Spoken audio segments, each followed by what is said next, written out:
Welcome to Kenai, Alaska, where your Chugiak-Eagle River Chinooks take on the Peninsula Oilers, as the Chugiak-Eagle River Chinooks fell to the Oilers last night 11-4 here at Coral Seymour Memorial Ballpark. The Chinooks will look to avenge it and to take the lead in the series. We are even 1-1 in this 5-game series. The Chinooks have fallen into third place in the ABL standings. The Oilers lead it at 12-8. The Miners have snuck into second place at 9-7. The Chinooks at 11-9. Bucks in fourth at 10-9. Glacier Pilots at 5-14. So if the Chinooks can win tonight, they vault themselves back into a first place tie with the Peninsula Oilers. But if they lose tonight, it will be a further slide for the Chinooks, as they will be tied, I believe, with the Anchorage Bucks. But again, just a really important ball game for the Chinooks. It is a very tight race here at the top in the ABL. Everybody very much still in it, except for the Glacier Pilots. They're a couple games too far out, but you know, it's going to be interesting. We're coming down to the end of it, as we've got a sunny evening here in Kenai. Potential for some clouds to roll in, but right now, all sunshine here on the peninsula. We are going to give you the starting lineups here in just a few moments. But first, we'll take a quick break.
Welcome back to Coral Seymour Memorial Ballpark here in beautiful Kenai, Alaska. Your Chinooks take on the Peninsula Oilers for the third time this week. It is a 5-game series, so we are in the middle right now on a Tuesday evening. 1-1 the series sits at, and the Chinooks can take the lead in the series and tie the Oilers at the top of the league standings with a win tonight. Let's take a look at the lineups for both teams. Leading off for the Oilers, it'll be the right fielder, number 28, Brooks Hassencleaver. He's hitting .316 with 18 hits, 17 RBIs, and 4 bombs on the season. He has homered in back-to-back nights to right field off the Chinooks. See if he does again for the three-peat. Batting second for the Oilers, it's the center fielder, number 8, Mark Nellis. He's hitting .305 with 18 hits and 14 RBIs. Batting in the 3-hole, the shortstop, number 13, Nolan Graw. He's hitting .400 with 8 hits, an RBI, and a bomb. Batting cleanup for the Oilers, it's the first baseman, number 19, Luke Lusky. He's hitting .250 with 13 hits, 10 RBIs, and a jack. Batting fifth, the DH, number 29, Owen Musel. Hitting .290 with 18 hits and 17 RBIs. In the 6th spot, the second baseman, number 5, Shane Cannon. He's slashing .217 with 10 hits and 8 runs batted in. Batting 7th, the third baseman, number 16, Jack Holubowski. He's hitting .326 with 15 hits, 6 RBIs, and a bomb, which he hit last night. Batting in the 8-hole, the left fielder, number 25, Carson McCormack. He's hitting .182 with 8 hits and 6 RBIs. Rounding out the Oilers starting lineup, the catcher, number 2, Garrison Jones. He's hitting .147 with 5 base knocks and 2 RBIs. On the bump for the Oilers, number 24, Luke Dixon. He is posting a 4.15 ERA.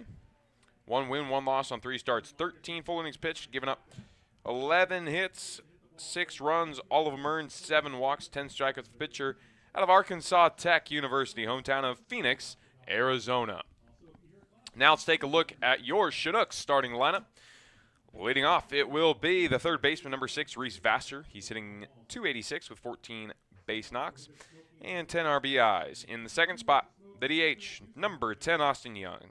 He's slashing .289 with 11 base hits and 6 RBIs. Batting third, the right fielder, number 24, Kirby Jenkins.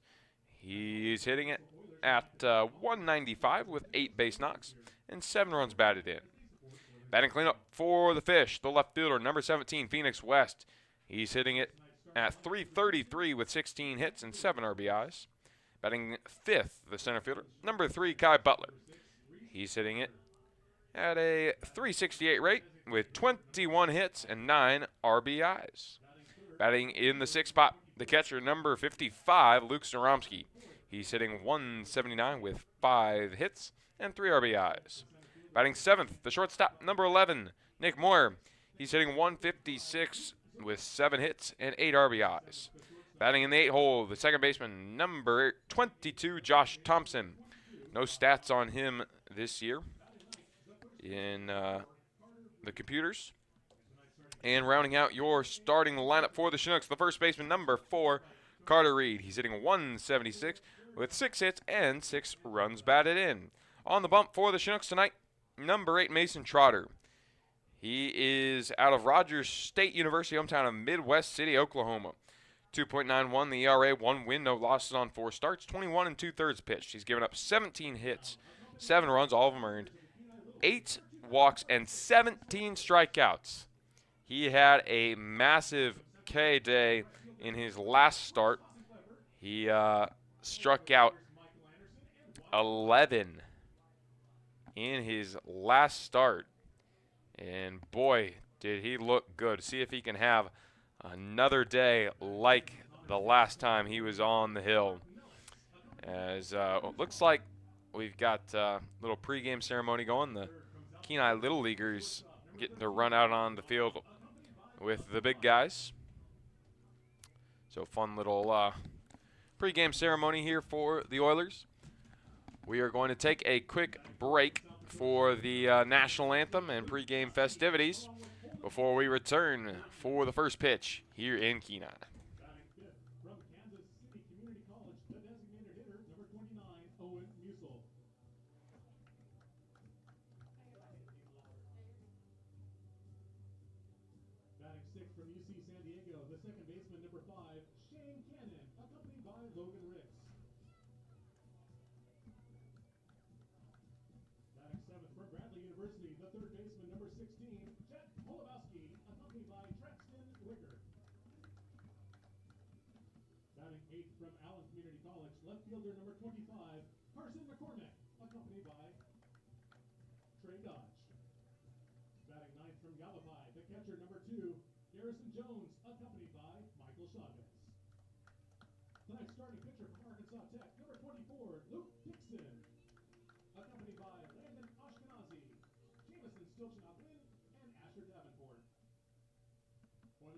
Coaches Dave Dawson, Larry McCann, and Caden Clark.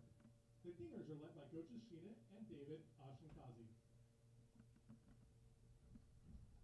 Throwing out the first pitch for tonight from the Kenai Dingers, Landon Ashkenazi.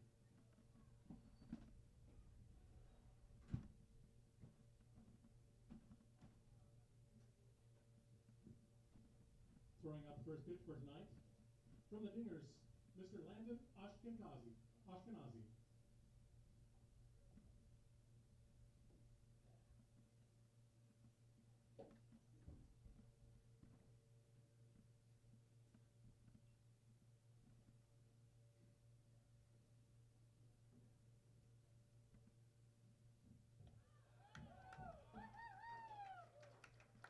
Nice strike, Landon, nice strike. And tonight, performing the national anthem, Miss Kayani Wicker.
Welcome back to Kenai, Alaska, as we are moments away from first pitch here at Seymour Memorial Ballpark. On the mound for the Oilers to begin this ball game, it'll be number 24, Luke Dixon. He's out of Arkansas Tech University, hometown of Phoenix, Arizona. 1 win, 1 loss on 3 starts, 13 innings pitched, giving up 11 hits, 6 runs, all of them earned. 7 walks and 10 Ks, all for an ERA of 4.15. Dixon going to get a chance to have a crack at his former college teammate Kirby Jenkins, who is batting third in the lineup. Both of them out of Arkansas Tech. Speaking of Jenkins, he is due up in this inning along with Vassar and Young, who hit 1 and 2. Beautiful sunny evening here in Kenai. We hope it stays that way. Chance some clouds roll in, but we will pray that does not happen. Thanks, Gail, for checking in from Fresno, California. We appreciate you coming to join us, as we appreciate all of you who have joined us for Game 3 of this 5-game series down on the peninsula. The Chinooks looking to take the series lead 2-1. Right now we are tied. And speaking of tied, if the Chinooks can win this one, they will tie the Oilers once again atop the league standings. Chinooks fell yesterday 11-4, won the first game 18-7. So the offenses have come to play this series. See if the pitchers can kind of crack down here in game number 3. Here we go, as we will begin this Tuesday evening contest between the Chinooks and the Oilers here at Seymour Memorial Ballpark. Reese Vassar will lead it off. Vassar hitting .286 with 14 hits and 10 RBIs.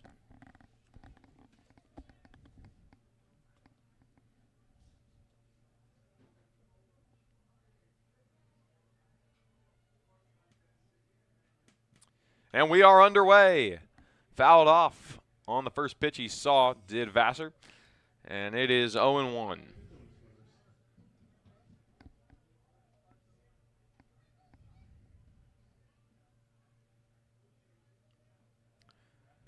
Dixon pitching out of the windup. Leaves a curveball inside. It's 1-1. We are even. Vassar out of Arizona Christian University. We'll take a pitch upstairs, 2-1. Another ABL contest in action tonight. It is the Anchorage Bucks and the Anchorage Glacier Pilots, part of the Mayor's Cup Series. At Mulcahy Stadium, bottom of the second, and the Glacier Pilots have a 4-1 lead. That would be big for all parties. Not named the Anchorage Bucks if the Glacier Pilots can win it. The Oilers, Miners, Chinooks, and of course Pilots fans would love to see that result, because right now the Bucks are starting to charge up the standings just a little bit, along with the Miners. And a loss to the Pilots, a team who is really out of postseason contention, would be big. Set the Bucks back just a little bit further. They sit in a very close 4th place to these other top 3 teams. Vassar puts it into foul territory, but it might be playable here. Drifting over and making the catch is Lusky for out number 1. Austin Young will step to the plate now with 1 away and bases empty.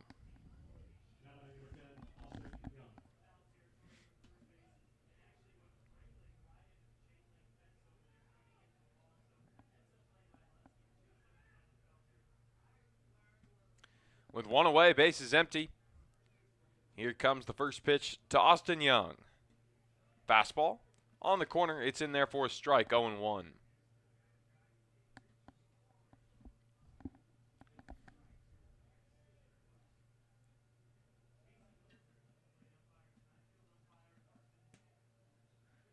Out of the windup, Dixon delivers. It's a foul ball on a bit of a check swing there from Young. Count moves even 1-1.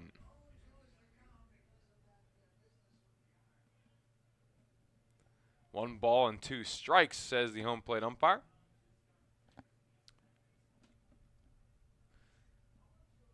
As Dixon delivers the 1-2 inside, count moves to 2-2. Let's take a look at the Oilers fielders this evening from left to right on the outfield. It's Carson McCormack, Mark Nellis, and Brooks Hassenkleber on the infield. Jack Holubowski, Nolan Graw, Shane Cannon, and Luke Lusky behind the dish. It is Garrison Jones on the ground over to second, scooped up by Cannon and in time for out number 2.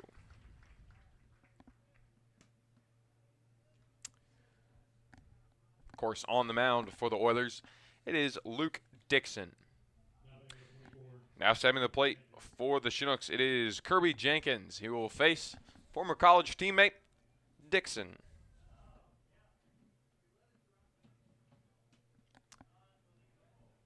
So with two away, bases empty, just going to try to get on base here and start a 2-out rally.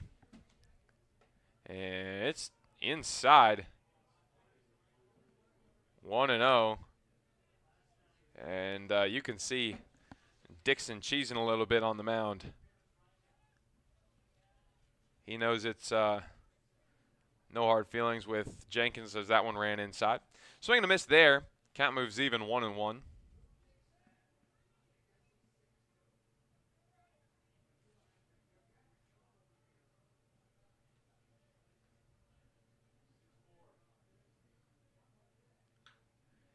In the air, out to left field. Underneath it for out number 3 is McCormack. 1, 2, 3, down go the Chinooks in short order. It's no runs, no hits, no errors, nobody left on base. On to the home half of the first we go. Scoreless here in Kenai.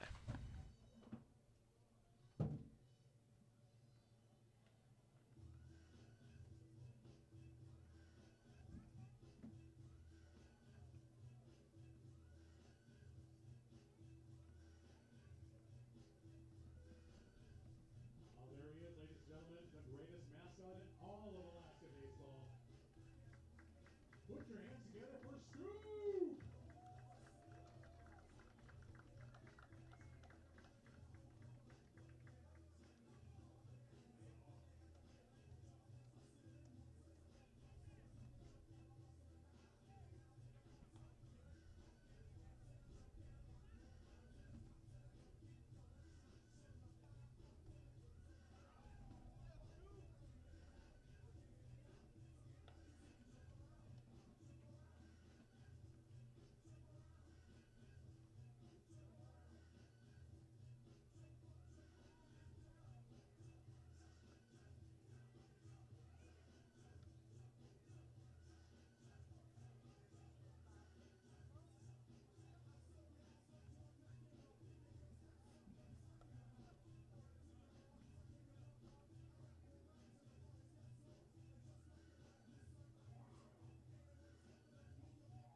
Welcome back to Coral Seymour Memorial Ballpark here in Kenai, Alaska.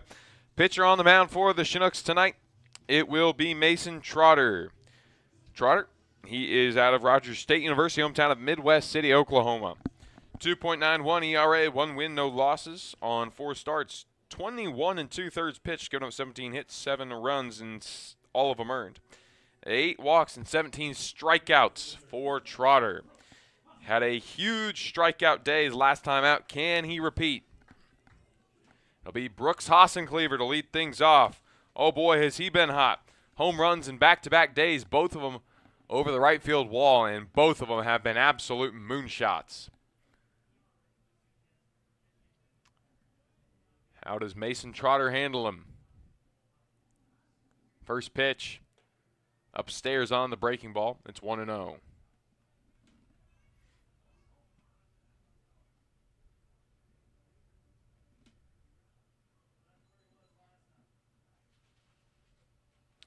Here's the kick and throw.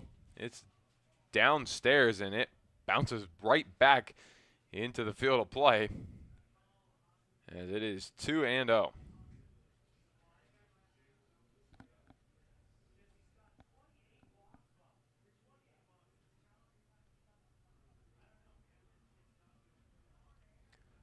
Trotter, the lefty, pitching out of the stretch here. Curveball misses high, and it is now 3-0 to Hassencleaver. I think Trotter's well aware of what Hassencleaver did yesterday and is trying to be very careful.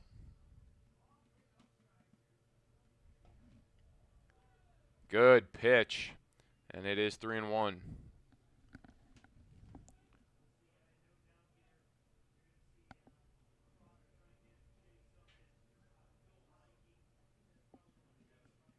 Three and one, and that curveball misses upstairs. So on to first goes Hassencleaver, and it's a runner on with Martin Ellis at the plate. Honestly, that's not a bad result. Put him on first where he can't do any more damage with the bat. Martin Ellis, he comes in the ball game hitting .305 with 18 hits and 14 RBIs. So another very solid bat, but see if Mason Trotter can retire the next three potentially. Misses upstairs, it's 1-0. As we're going to take a look now at the Chinooks fielders this evening. From left to right on the outfield, it's Phoenix West, Kai Butler, Kirby Jenkins. On the infield, Reese Vassar, Nick Moyer, Josh Thompson, and Carter Reed. Behind the dish, Luke Zaromsky. And on the mound, it is, of course, Mason Trotter. In there for a strike at the knees, it's 1-1. The Oilers wearing their red jerseys tonight with black letters and numbers trimmed in white. It's the Oilers script across the front. White home pants, and then the all-red hats with the P on the front. This could be two. On to second for one, and in time to make the double play.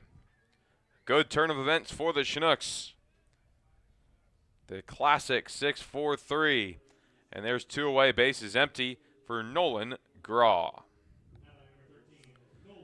As for the Chinooks, it will be the navy blue AIA throwback jerseys. It is the white shoulder stripes, the white numbers, and the letters on the front in the outline of white and red. Gray pants for the Chinooks, and of course, the navy blue slammin' salmon cap to boot. 0-1 here to Nolan Graw, the shortstop. Fouls it back, and he is behind 0-2. Pitchers count as Mason Trotter going to look to finish the job and get out of the inning real quickly.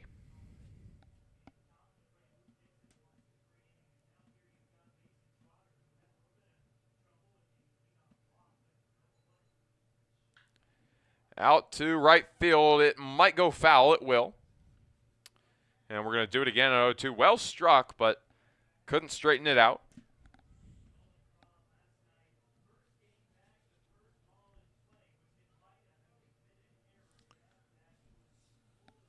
Now the 0-2 once again. Lefty on lefty. It bounces away, but it will not hurt. No one's on base. 1-2.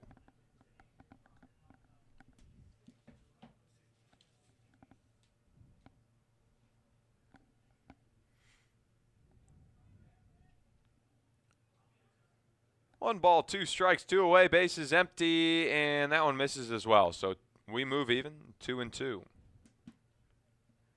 Big hole up the middle. Josh Thompson, the second baseman, playing back and towards the first base side.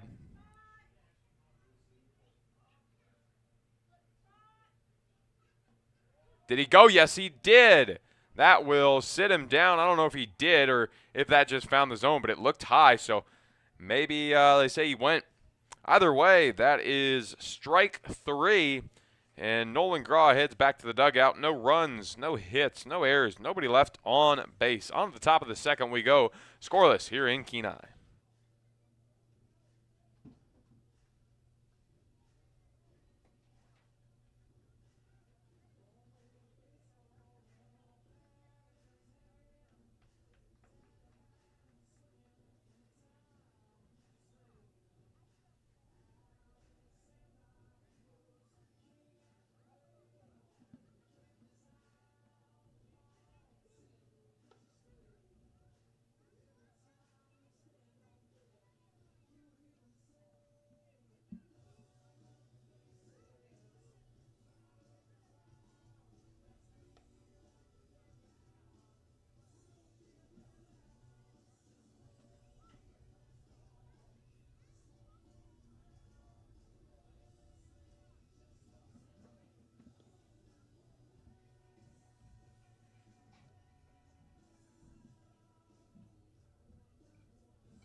Welcome back to Kenai, Alaska, where the Chinooks are going to get their chance to break this tie. Phoenix West will lead things off. He is batting cleanup as he'll be followed up by Kai Butler and Luke Zaromsky. Luke Dixon back out for the second inning. Dixon still pitching out of the windup, delivers a fastball that Phoenix West will come up with nothing but air.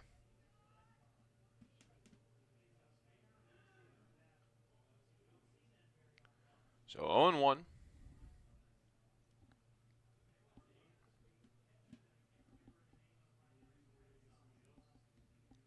As that fastball misses just outside.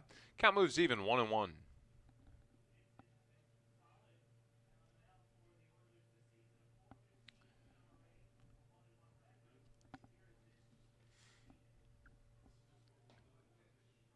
Strike on the outside part of the plate. 1-2 now to West. Crowd tonight, a little bit lighter than the past 2 days. Beer garden not full. The grandstand about the same, I would say, though. A little more on the right field side, as that's lifted high and into straightaway center field. Not a problem for Martin Ellis, and there's one away.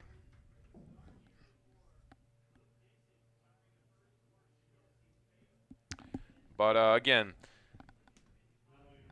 just slightly less than the past 2 days, but still not a horrible crowd. Kai Butler at the plate.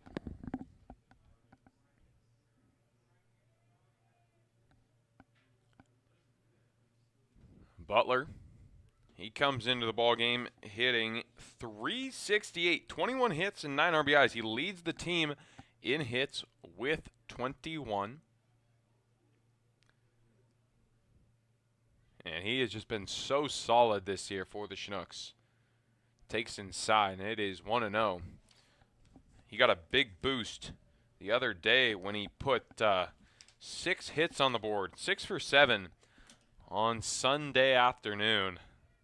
Part of that 18-7 win for the Chinooks. 2 balls, 1 strike for Butler now. Dixon has looked pretty good to start out this ballgame, but that will be the first base hit he gives up. Kai Butler keeps the hit streak going. Let's see if we can find out how many game hit streak he is on now. As now it is Luke Zaromsky at the plate. Let's take a look. He is currently on that makes it a 4-game hit streak. He couldn't come up with a hit against the Bucks on the 2nd. But oh buddy, he has been very good still as of late. Capped off by that 6-hit day on Sunday. 0-1. Runner on first with 1 away. Throw back over to first. It's a good throw, but back safely is Butler.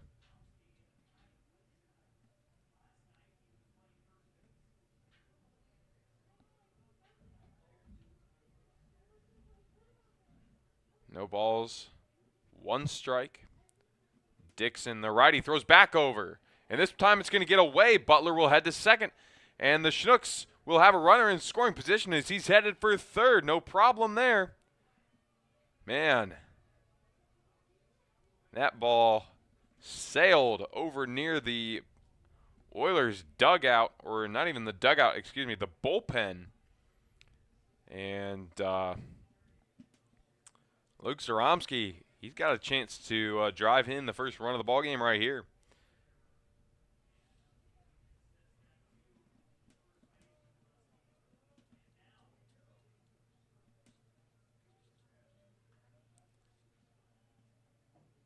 And that nearly got him just inside, though. And it's 1-1.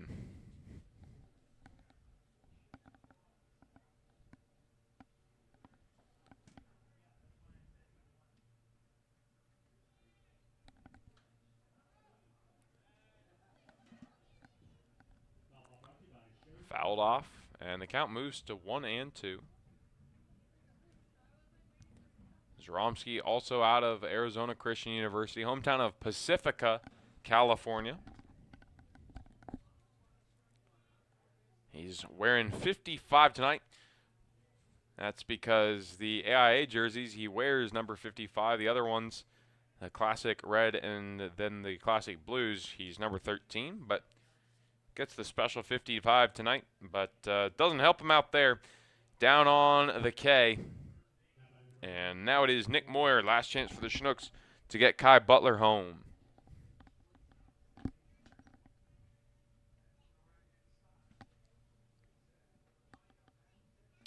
Fastball downstairs, 1-0.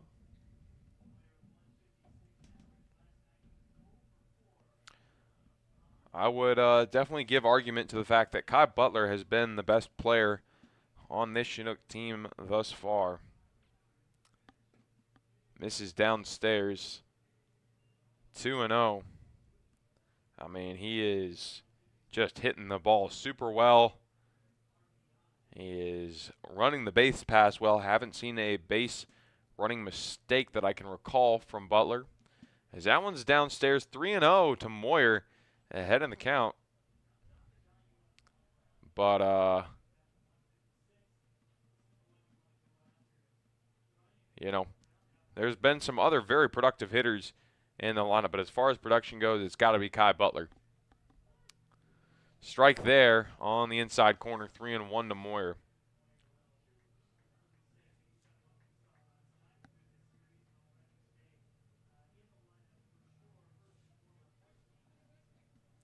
Josh Thompson waits on deck, see if he gets a chance. As Moyer swings through that, comes up empty. It's 3-2. The count has moved full from 3-0 to 3-2. Payoff pitch now for Luke Dixon.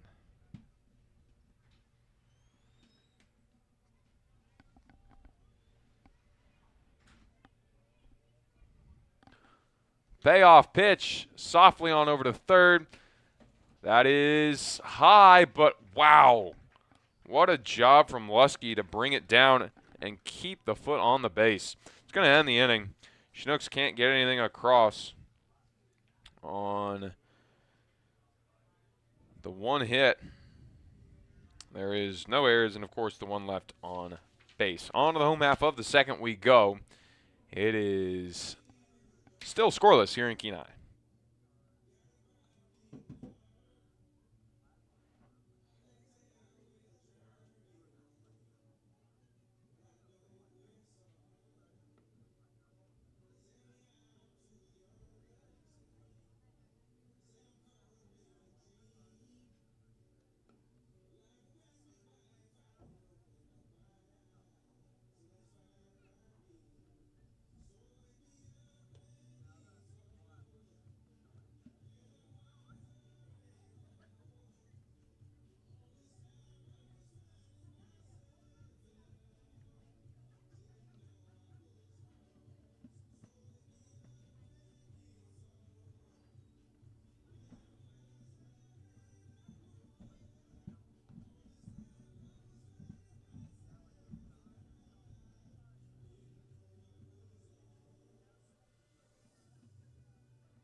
Leading off for the Oilers here in the bottom of the second, it's Luke Lusky. Lusky will be followed up by Owen Musil and Shane Cannon.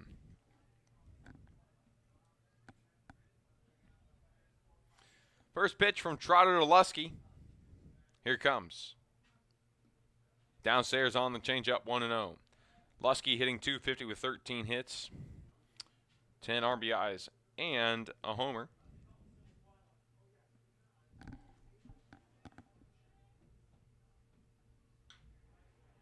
Out to left field, going back towards the wall. It's gone. 1-0. Oilers lead it on the solo shot from Lusky. That's his second of the season. As the Oilers, they are just slugging the heck out of the ball right now. 4 homers in this series now.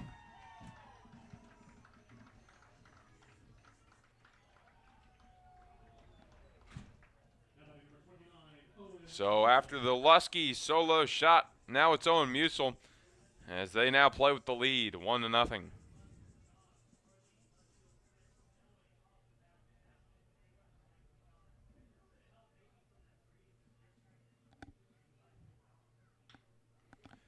This one out to left field as well. It is in foul territory.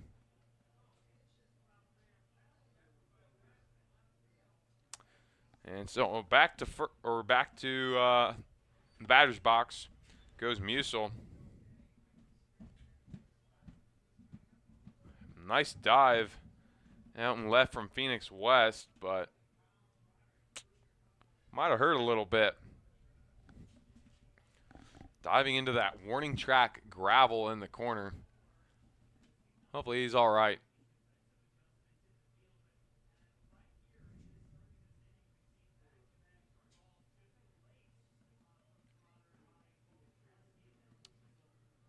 No balls, 1 strike. Chopped right back to Trotter. He can't get there. Josh Thompson moving over. He can't handle it. I'm going to go E4 there, as that should have been scooped up.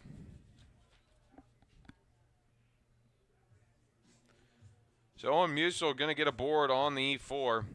And not a good start to this ballgame for the Chinooks. Now it's Shane Cannon at the plate. Cannon, runner on first and nobody gone.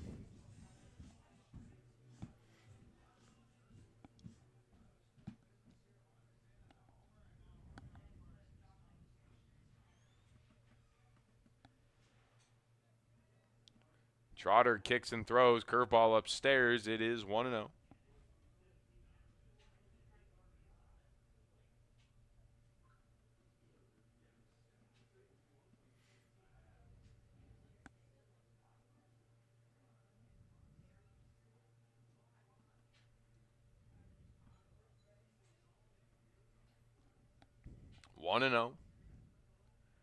Trotter takes a look over at first, now delivers.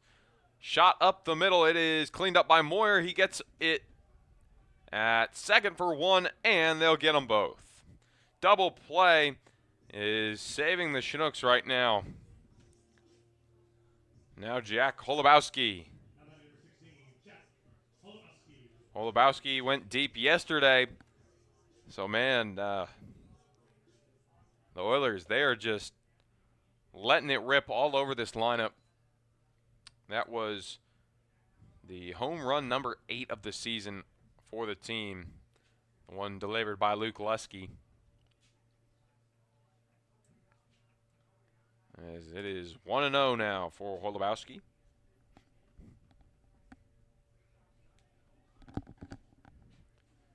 This Oilers team, man, they just have pop. There's no question about it. As that pitch misses downstairs, 2-0.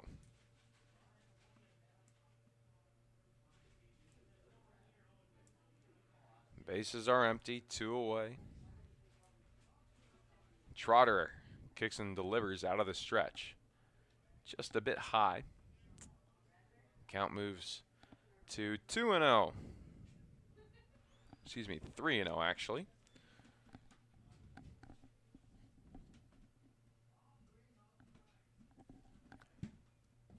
As going to get the call there on the corner. It is 3-1.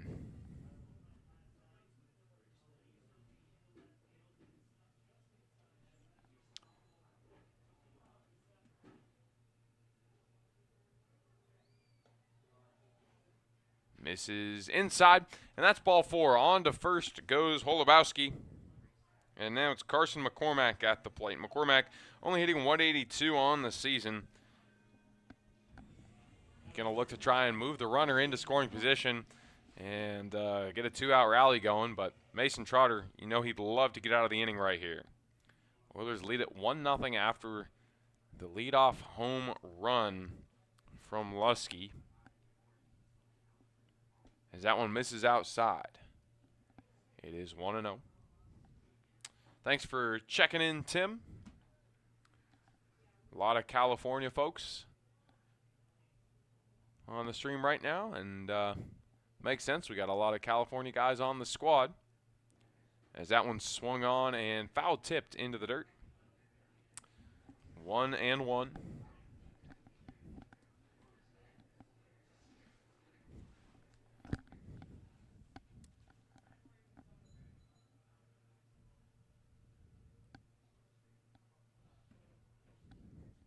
Beautiful thing about baseball is one solo shot definitely does not make a game. It's pretty and all, but a couple walks and a base hit through the gap is more valuable than a solo homer. So this ball game far from over. We've seen that this season be the case, especially that ball game back in Anchorage against the Bucks early in June. As that one will do it for strike three. Got him looking at the knees. There is one run, however, on the solo shot. Lusky went deep over the left field fence. That was the only hit. And there is one error. And there is one left on base. On to the top of the third we go. Oilers lead it 1-0.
Welcome back to Coral Seymour Memorial Ballpark here in Kenai, as it'll still be Luke Dixon on the mound for the Oilers.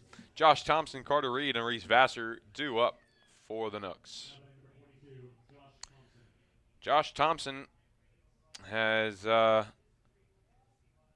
been in the lineup a whole lot, just getting back to playing for the Chinooks, as he made his debut at the end of June. I believe he does have a hit, but can't find stats on him online. It's not in the computer, but I believe he does have a hit. So won't be searching for hit number one, but looking to improve as he takes a strike there. 1-1.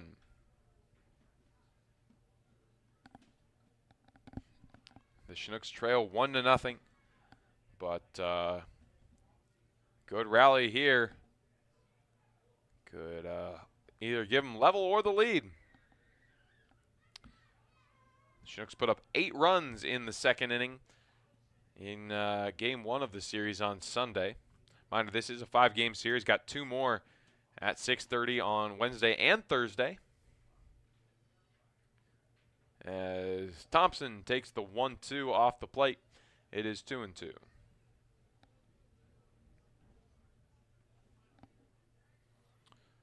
Thompson out of Siena University.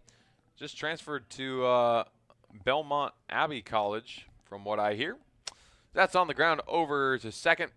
Little flip, and that will be out number 1.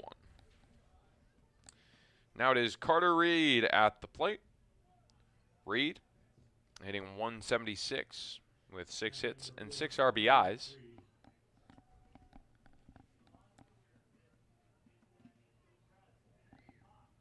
He'll step to the plate with bases empty and 1 away.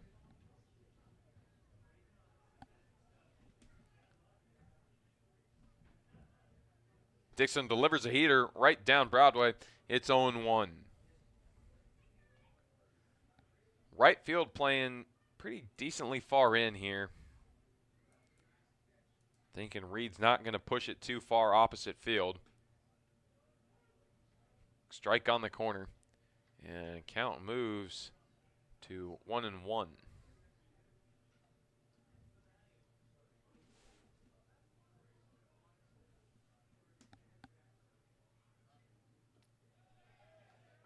Or it should actually be 0-2. The scoreboard in the field says 1-1, but it definitely should be 0-2. And they say he went, so that is 2 away. Reed down swinging, and back to the top of the order with Reese Vassar. As Vassar, man, he is 0 for 1. Popped out in foul territory. He was working a great count in that first at-bat, and then just couldn't quite get that one out of play.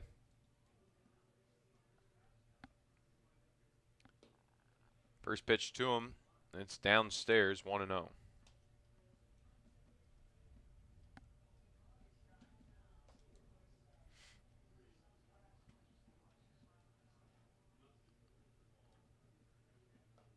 High and tight as the count moves to 2-0.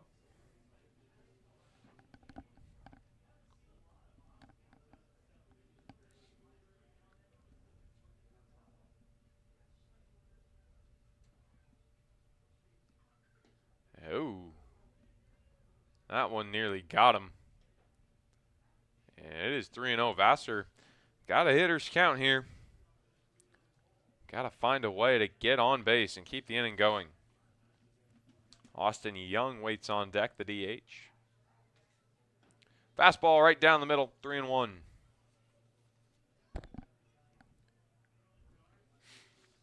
Luke Dixon, he looks pretty sharp here early in this ballgame. Got to give him credit.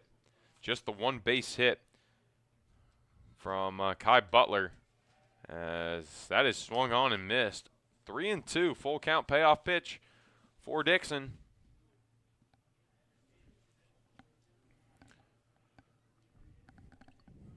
Chance for Dixon to get out of this inning. 1, 2, 3. As he looks like he will. Chopped on over to short. And in time for out number 3. So it's no runs, no hits, no errors. Nobody left on base once again. As the Chinooks, they trail the Oilers 1-0.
Welcome back to Kenai, Alaska.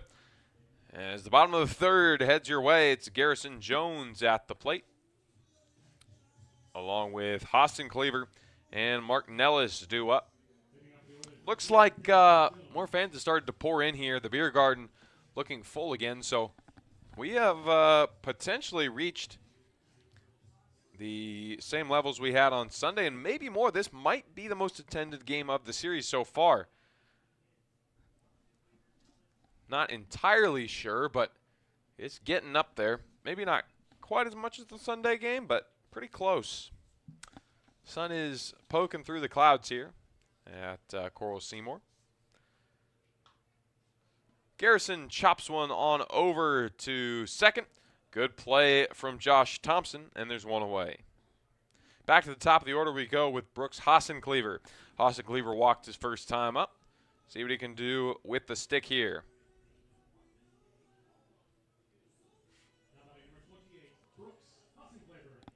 This will now be Mason Trotter's second time through the order.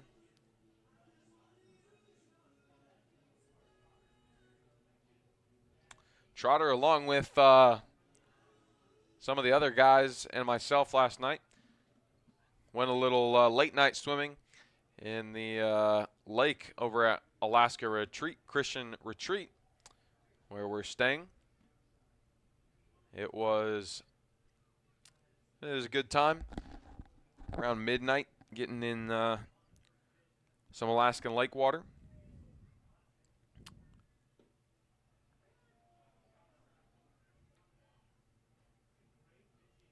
Oh, and 2 here for Brooks Hassencleaver. A good K to get if he can finish the job.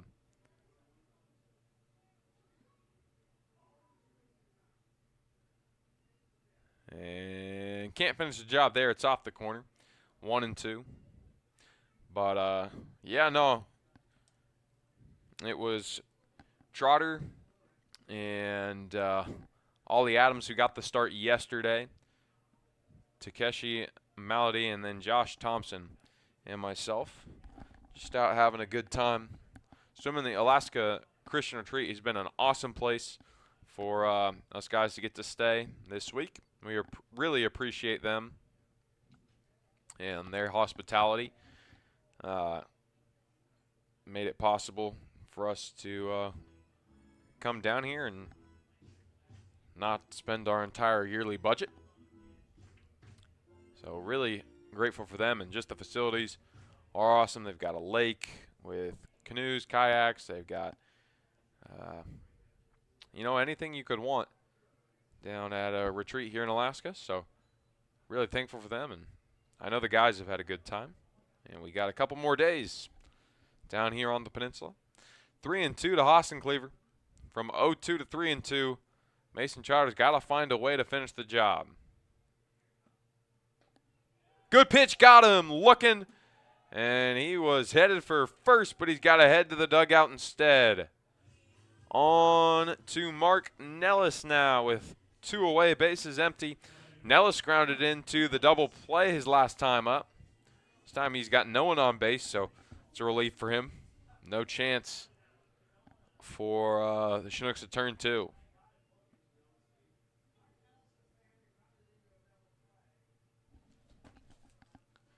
First pitch to him, swung on and missed. It is 0-1.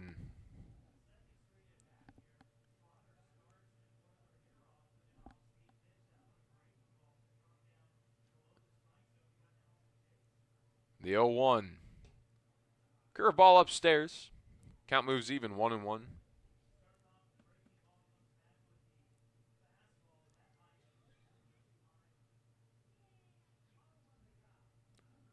One ball, one strike. As he pulls the trigger on that, comes up empty, 1-2.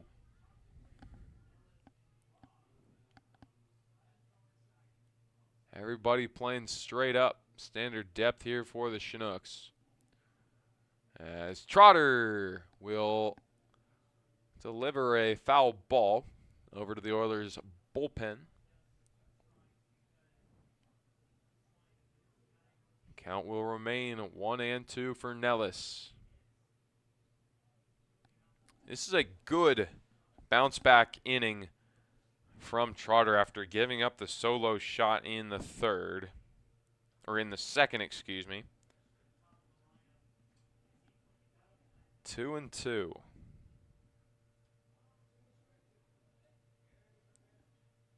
That one's high and tight. Count moves full once again. He got Cleaver on the 3-2 pitch. Can he get Nellis?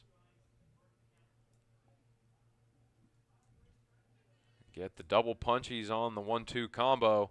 Fouled back, and they are going to do it again at 3-2.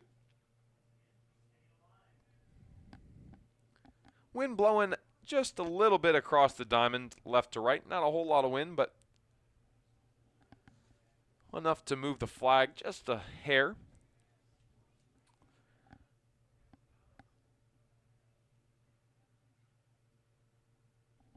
Payoff pitch from Trotter.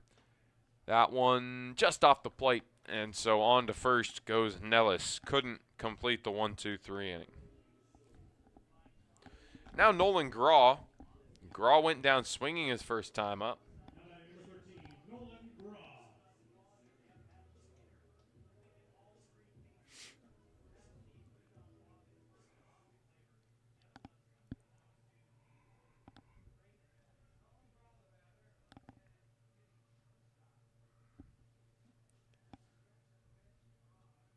Trotter leaves the first pitch downstairs, and on to second goes Nellis. He's into scoring position, and a chance for the Oilers to add on now. They lead 1-0.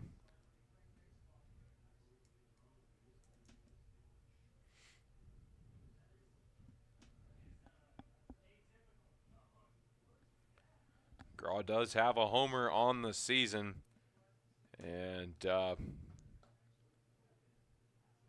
with this Oilers team, that has got to be on the forefront of your mind here. You know they can take you deep. And that's something the Chinooks just haven't done offensively. It's not really a part of their game. They've got to win it through putting it through the gap. And they've won a lot of ball games this year by finding gaps, and that is awesome. But it just means you got to string a lot more base hits together.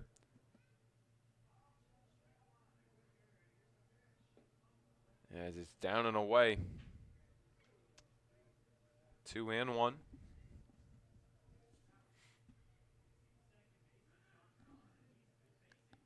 Yeah, when you don't hit for much power, it just means you need more production from the entirety of your lineup rather than just a couple of guys.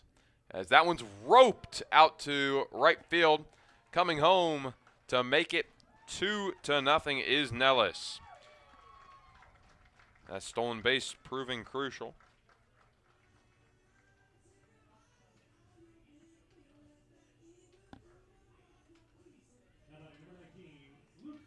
Now it's Luke Lusky, who went deep his last time up. Looking to make it 2 for 2 today.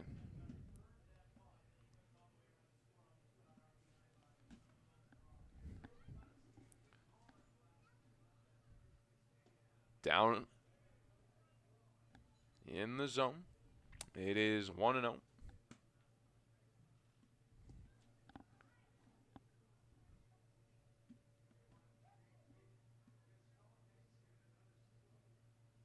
Taking a look over at first is Trotter. Now he kicks and throws.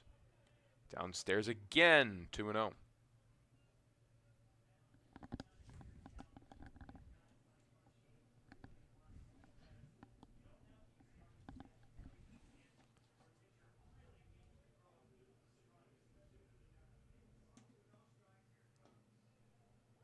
Trotter is able to find the inside edge as count moves 3-0.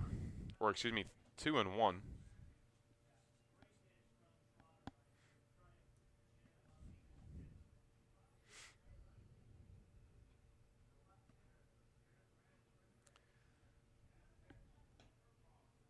Curveball just misses. Not really sure where that looked in. Maybe just above the belt. Not sure. But it's 3-1.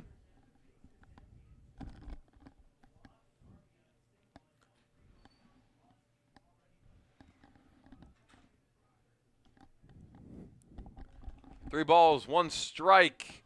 Down the line and into the beer garden. Count moves full, 3-2. Man, Mason Trotter had an opportunity to get out of the inning 1-2-3, but Mark Nellis walked, and it all started there. Only 1 run across so far, but the Oilers are threatening for more. And that should get it. No? Man, I don't know where that missed either.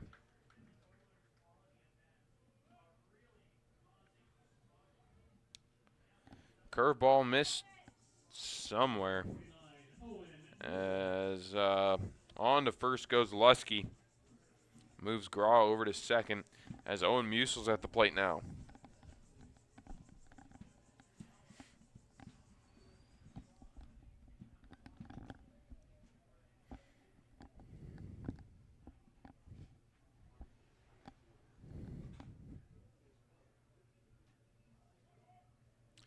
First pitch to Musel, it's upstairs, 1-0.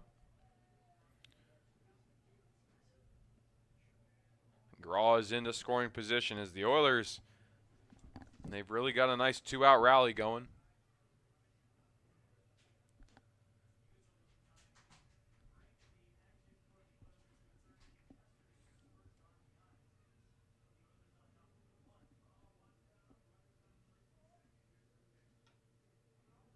That one fouled off. And it is even 1-1. Looked like it hit him in the foot. Hopefully Musel's all right. Musel reached on an error in the second inning. So 0 for 1 in the ball game.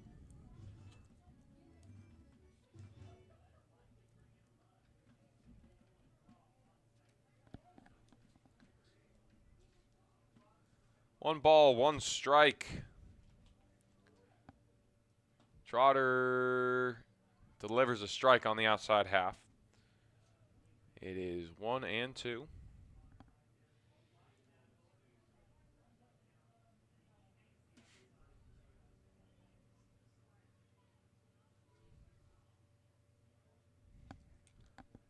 The 1-2 pitch downstairs as we move even, 2-2.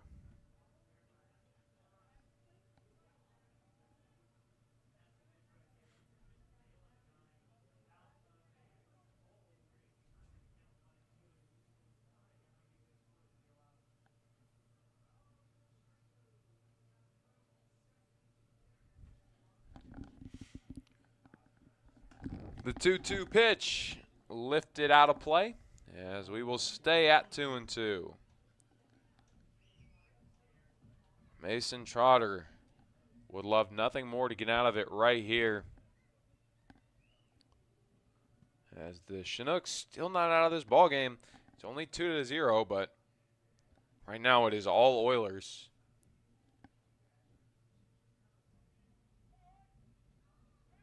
Chinooks just got to get a rally of their own going. Trying to frame it as Zaromsky, but doesn't get the call. Count moves full again, and this is third time here that Mason Trotter has a payoff pitch. The only time he got it done on the full count was against Hassencleaver, which is a good one to get, but need this. It is fouled off down the left field side. And we're going to see another one here at 3-2.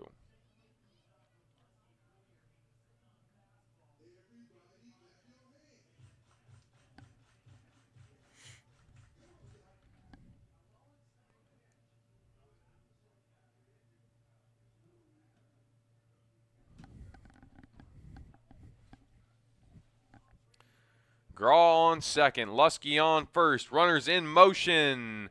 That will shut it down. Finally gets the K to retire this side. They get 1 run on just 1 hit. There is no errors and 2 left on base. On to the top of the fourth we go. Oilers lead it 2-0. Alaska Lotto tickets on sale. A portion of every Alaska Lotto ticket sold here at the park does go to the Oilers.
Welcome back to Kenai, Alaska, where Austin Young leads things off for the Chinooks here in the top of the fourth.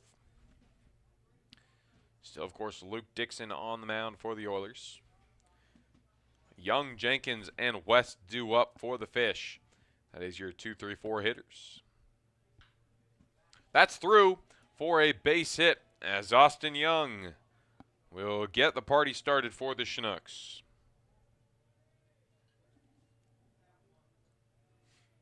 Now Kirby Jenkins at the plate.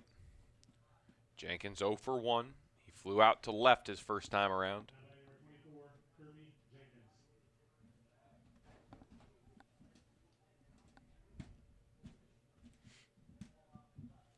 Chinooks might have used up all their runs on Sunday night.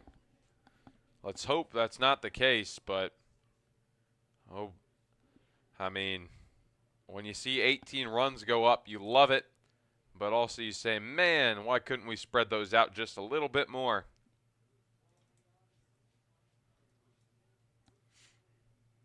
But there's a lot of ball game left. All it takes is one good inning. Maybe this is it. 1-0 here to Jenkins.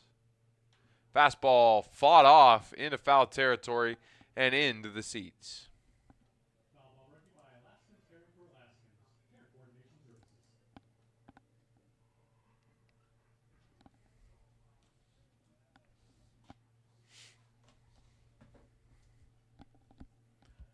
With Audie Young on first. And Jenkins at the plate. He'll take it downstairs. Count moves to 2-1. Jenkins ahead. Phoenix West waits on deck. Kirby's struggled a bit at the plate lately. Only 195 on the season. Would love to get the average back up, and I know he'd love to do it against his former college teammate, Luke Dixon. Swing and a miss. It is 2-2. These guys probably know each other pretty well. Seen each other in live ABs at school.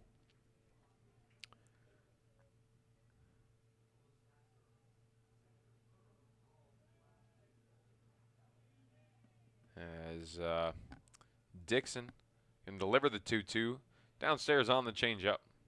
3-2.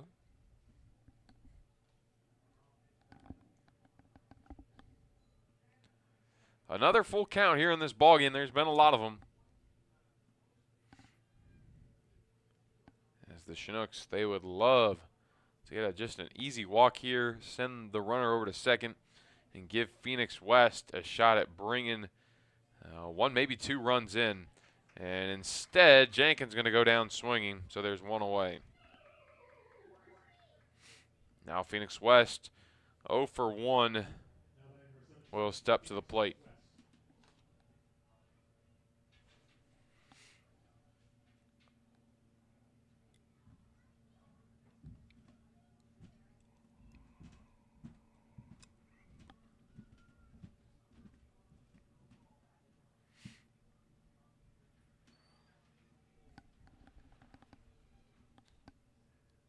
Phoenix West batting out of the cleanup spot today.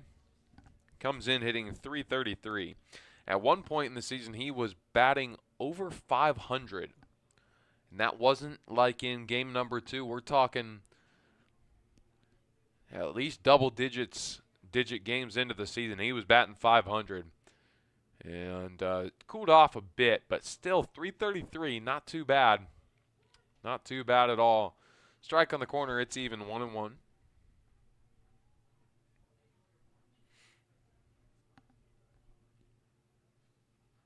Austin Young still waiting over there at first.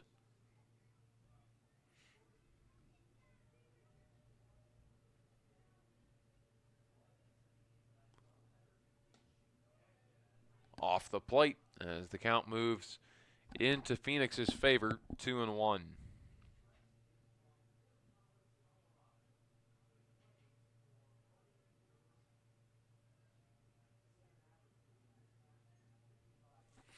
Oilers lead it 2-0 here in the top of the 4th. Chance for the Chinooks to bring it right back. Young is on first, the tying run at the plate. 2 balls, 1 strike.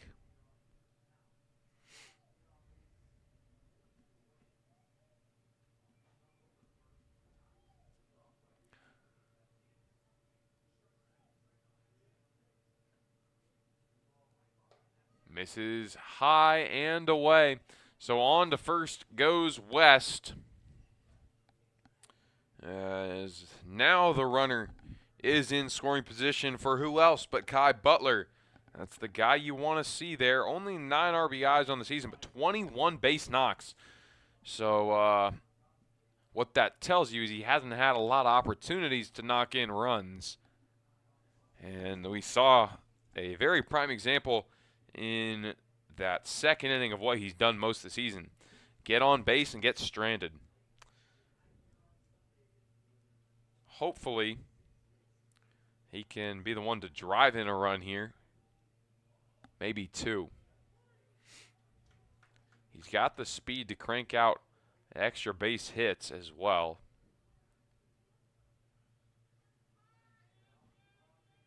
Oh and 1.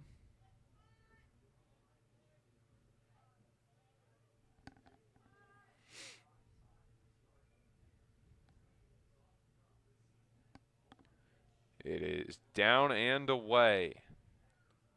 1-1 for Butler. Kai Butler is 1 for 1 in the ballgame.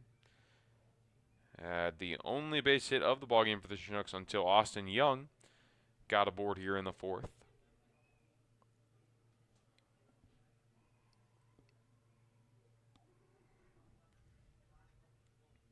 The 1-1 on the ground softly, and they're going to go to third. It is out of play into the Chinook dugout, and 2 bases for Kai Butler.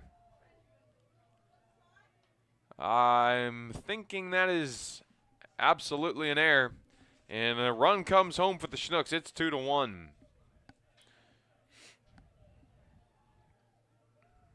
Kai Butler gonna reach on an E6, I believe. As now it will be Luke Zaromsky at the plate with runners on second and third and only 1 away. Trouble for the Oilers. It is Young home to score, West over at third, Butler at second, as that one's fouled back to the screen by Zaromsky.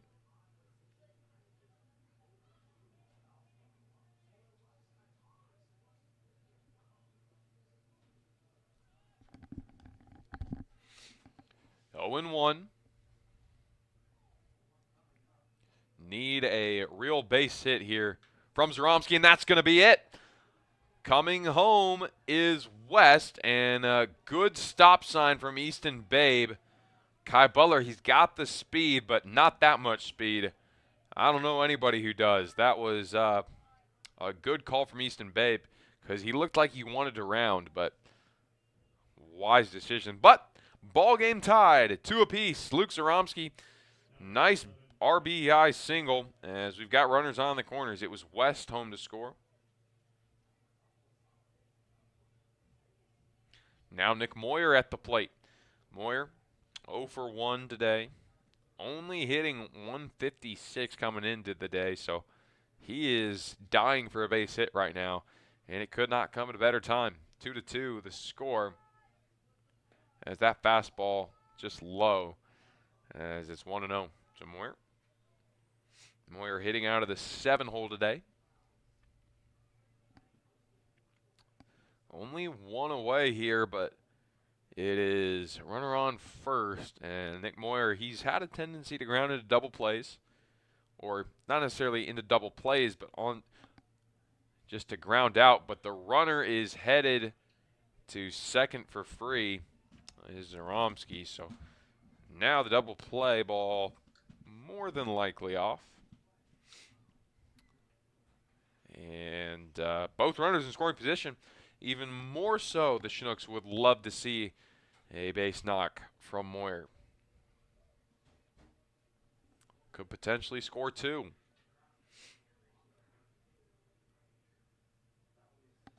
As he takes one just below the belt on the heater. Count moves 2-1.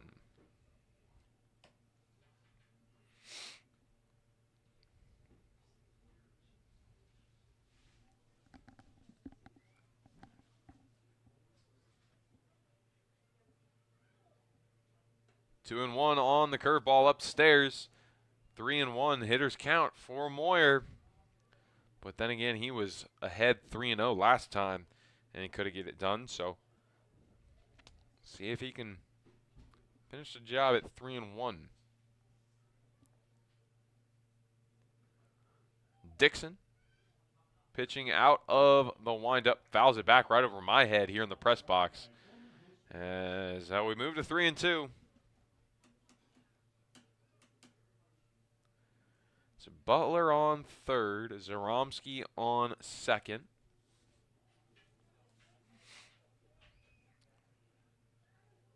Full count pitch here for Moyer.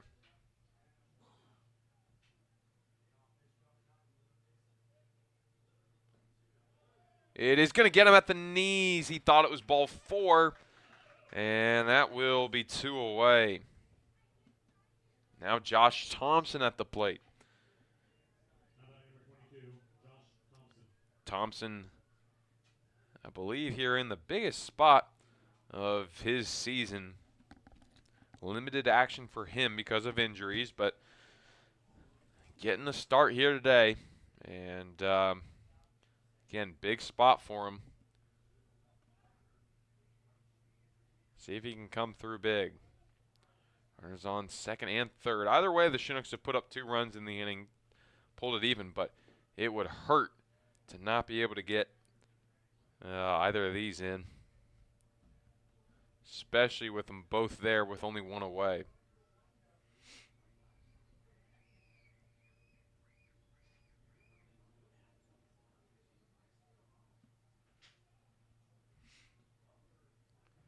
So now the 1-0 to Thompson. He will line it up the middle. That is through, base hit. It will score 1, and Zaromski will hold.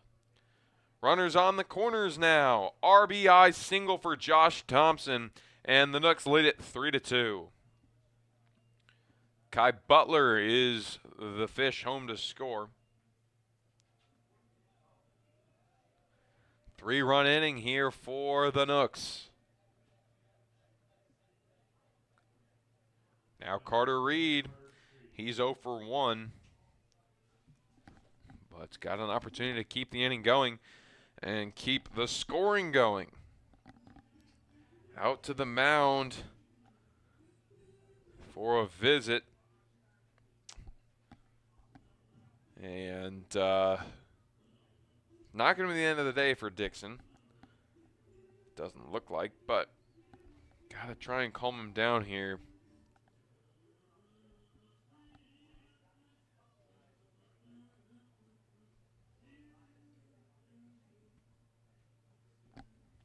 Carter Reed out of the 9 spot. man, if he can get a base hit, turn the lineup back over to the top of the order. And who knows, maybe we just keep it rolling. Carter Reed out of Messiah University. He's got Zaromsky on third, Thompson on first.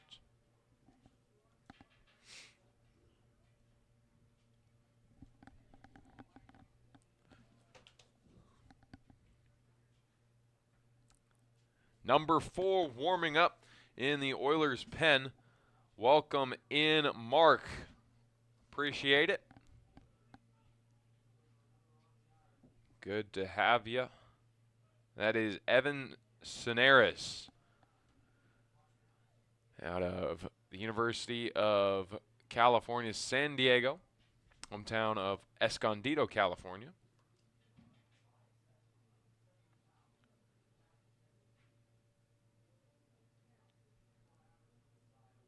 Runners on the corners, 1-0 to Carter Reed.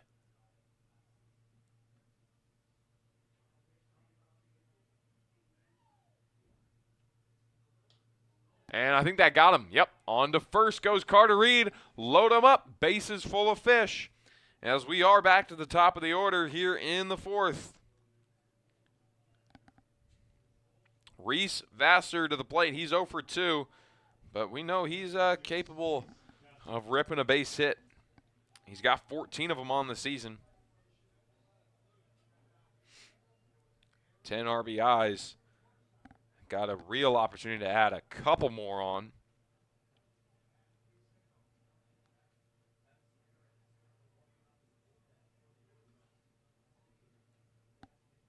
First pitch lifted high in the air on the infield.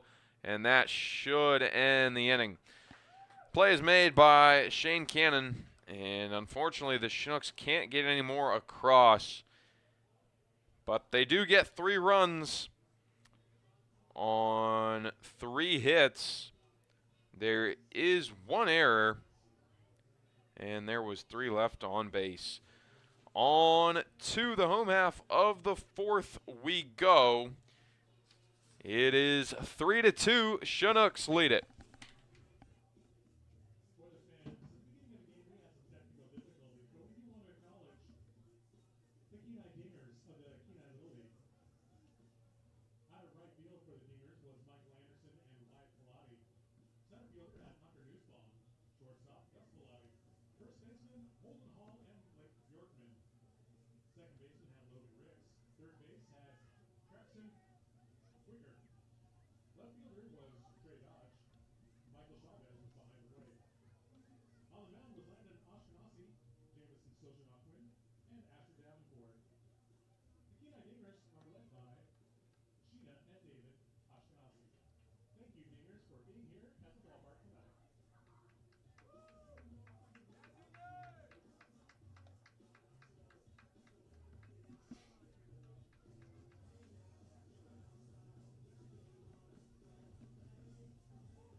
Welcome back to Kenai, Alaska. Shane Cannon will lead off the inning for the Oilers. He made the play to end the top half as he'll take a pitch upstairs for Mason Trotter, who's back out for his 4th inning of work. The Chinooks lead it 3-2 after striking 4-3 in the top of the 4th.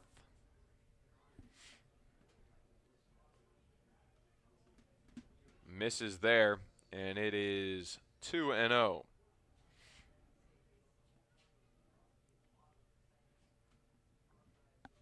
Curveball just misses off the plate as Mason Trotter falls behind in the count.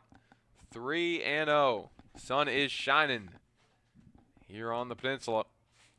In there. Count moves to 3-1.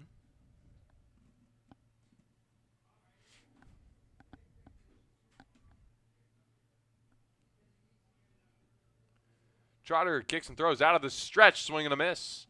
And it is 3-2. Another full count here in this ballgame. It's been chock full of them.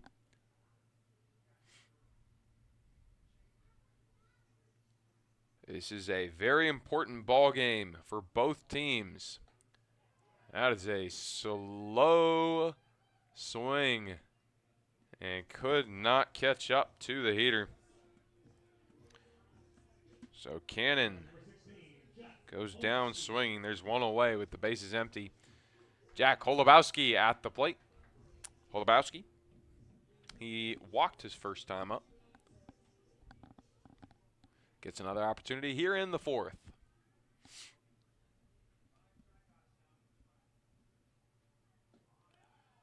First pitch, called strike at the knees, 0-1.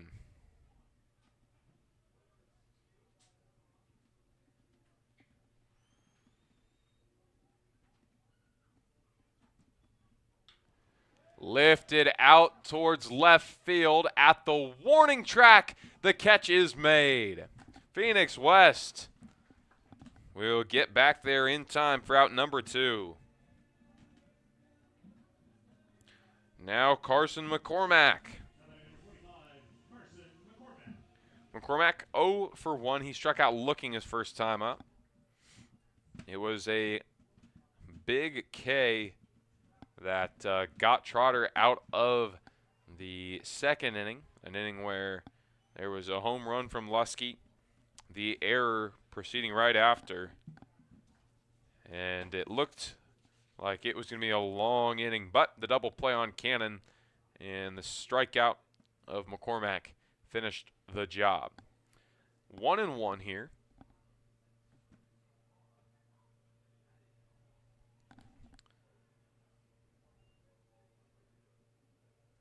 Two and one now, as that one missed. Mark says we will still see Luke Dixon in the top of the 5th, but a very short leash for Dixon. That makes sense. And again, Evan Sonaris from Escondido, California, is warming in the pen. They say it's a fair ball, and that's going to end the inning. 1, 2, 3. Down go the Oilers in short order. Mason Trotter, a very nice inning, as there's no runs, no hits, no errors, nobody left on base. On to the top of the 5th we go. Chinooks lead it 3-2.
Austin Young to lead things off for the Chinooks here in the top of the 5th. He led it off in the 4th inning, and oh boy, did good things happen.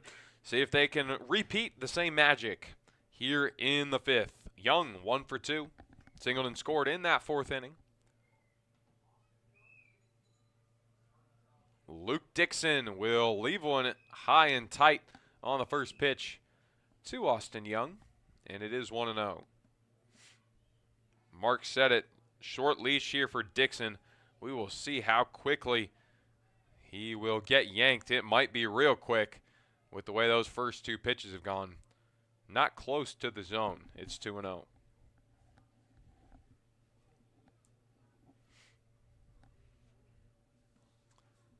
This game very well within reach for the Oilers, though. 3-2.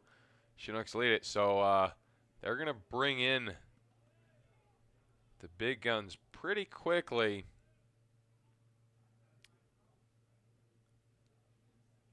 But it actually looks like Soneris not pitching it great this year. ERA of 10 for Soneris, as that one's out of play. So maybe an opportunity for the Chinooks to get to Soneris, but talent's probably there. He definitely could have a bounce back. We've seen that multiple times this season, where guys just may have had a bad outing or two. Stats don't look great, but they're able to come in and shut down the Chinooks. But it's also gone the other way. Guys who've looked real good, you know, the Chinooks are just the team that is able to get to them. You never know. So we'll see. But we would love to chase Dixon out of here by getting maybe another run on the board, as that ball stays fair right into the glove of first baseman Lusky, and there's one away.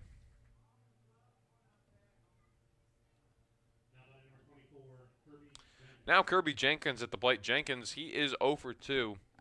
Struck out swinging his last time up.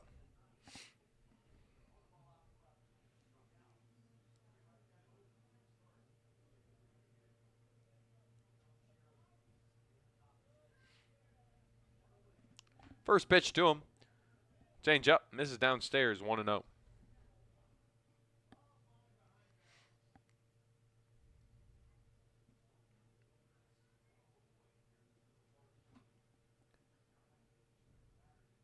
Fastball, fouled back as the count moves even. 1 ball, 1 strike. Probably the last meeting between the two Arkansas Tech boys, as Dixon probably not going to get back around to Jenkins. 1-2, as that is swung on and missed.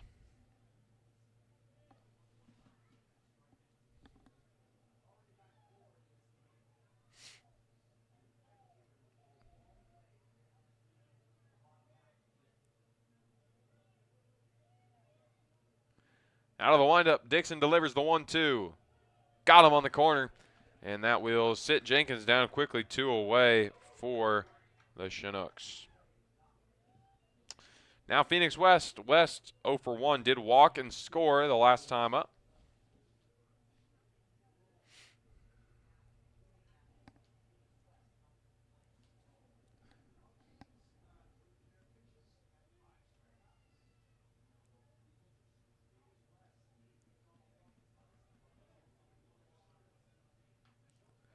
It is down the line, foul on the bunt attempt from West. Man, if that had stayed fair, that was a beautiful bunt. He would have made it in time for certain. See if he goes back to it. I kind of doubt it, but you never know. It's a one-time thing.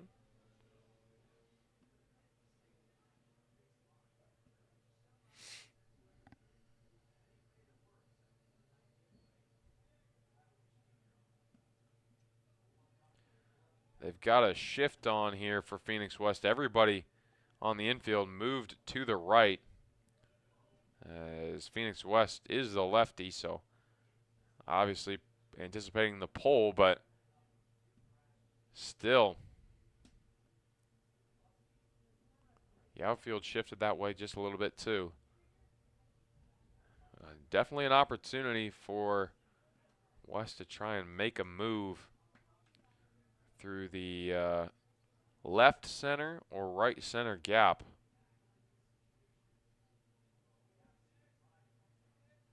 especially seeing as the shortstop Cannon playing directly behind the pitcher. Puts a swing on that one, not happy with himself, comes up empty. And there is no runs on no hits, no errors, nobody left on base. On to the home half of the fifth we go. Chinooks lead it 3-2.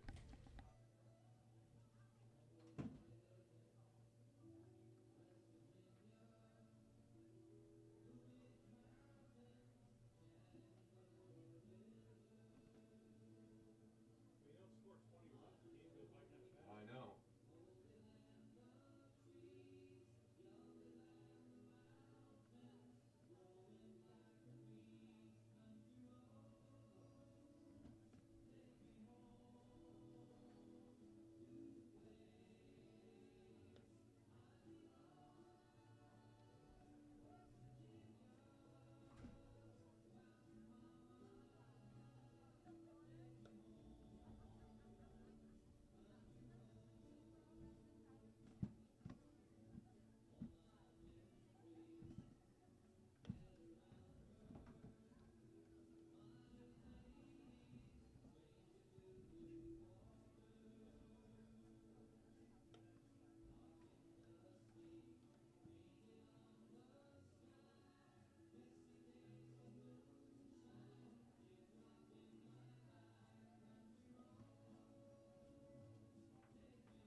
Welcome back to Seymour Memorial Ballpark, where they are bumping Country Roads by John Denver, which is very popular right now, as it was the U.S. men's national team's victory song.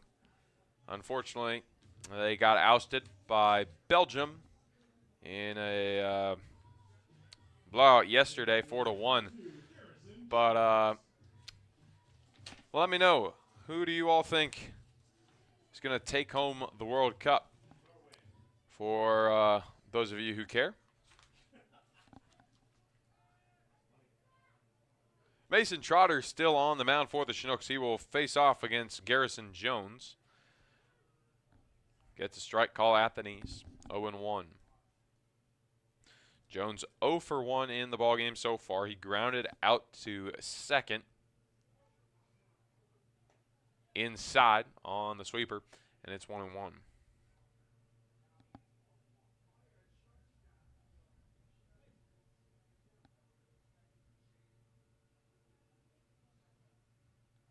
Showing bunt is Jones, and a very nice bunt that should have been picked up, but took a weird little hop there over the glove of Vassar, it looked like. I don't know, but not sure if they're going to give him an error. It looks like they do. Looks like they do. So it'll be an E5 that Garrison Jones reaches on. And now back to the top of the order with Brooks Hossencleaver. Hossencleaver 0 for 1. That is music to the Chinooks' ears. Hopefully they can keep it with a 0 on the first part after this at-bat.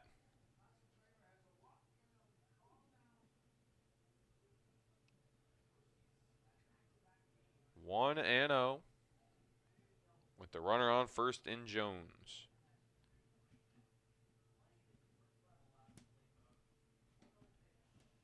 Just misses inside. 2-0.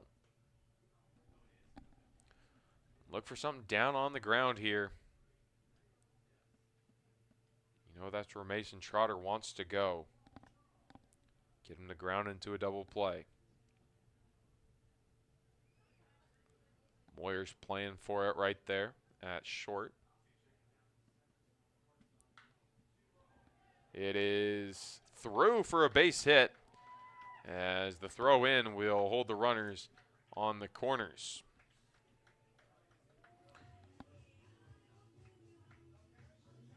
And just like that, the Oilers in business here.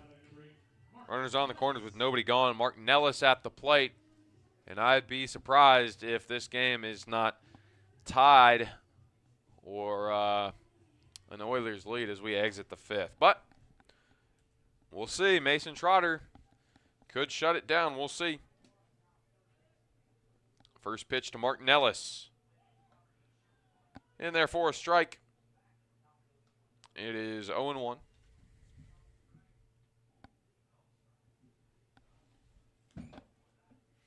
And out to the mound goes Easton Babe, along with the infield. Doesn't look like it's the end of the day for Trotter. See if I can tell who's up in the Chinook pen.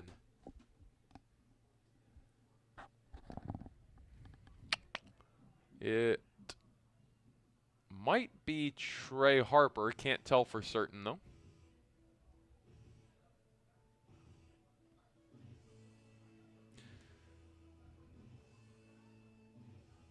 Believe it's Trey Harper out there in the pen for the Chinooks, but again, we're going to see.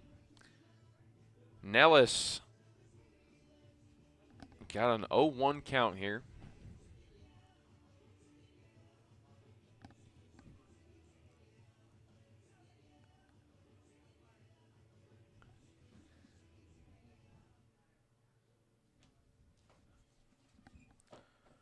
So Nellis, he's 0 for 1. He walked and scored in the third, but grounded into a double play in the second.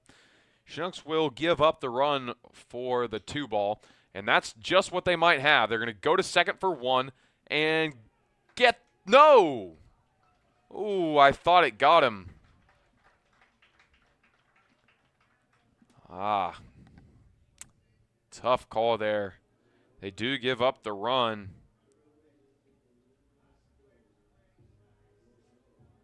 Garrison Jones home to score. Man, I think if we had a video review, Chinooks might challenge that. But either way, it will score a run on the fielder's choice from Nellis. Hassan Cleaver retired. And now it is Nolan Graw at the plate with a runner on first and 1 away. Tie ball game at 3 apiece. The runner goes, and it is on the ground. They're going to go to first for out number 2.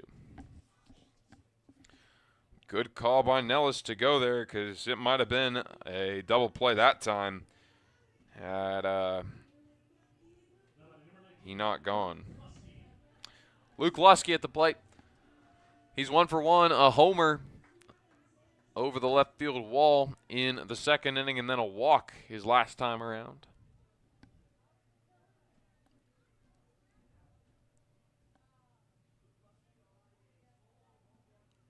The runner on second is Nellis. Trotter delivers fastball. It is down the line going foul. Into the Chinook dugout. Or into the Chinook bullpen, excuse me.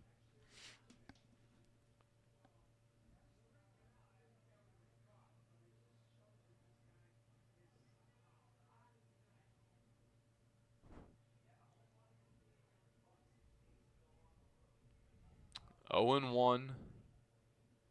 With 2 away, it's bounced, and over to third it goes Nellis. He's very alert on the base paths right now. Just moving around.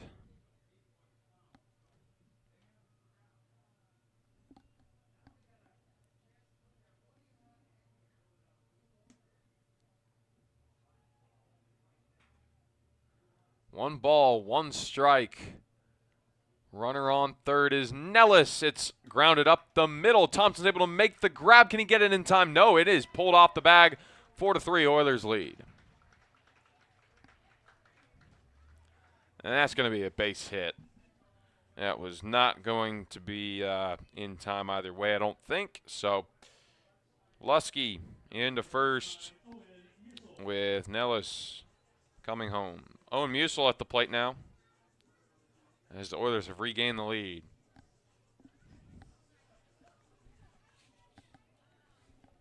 Musil 0 for 2. He has reached on an error in the second, but nothing really doing downstairs on the breaking pitch. 1-0.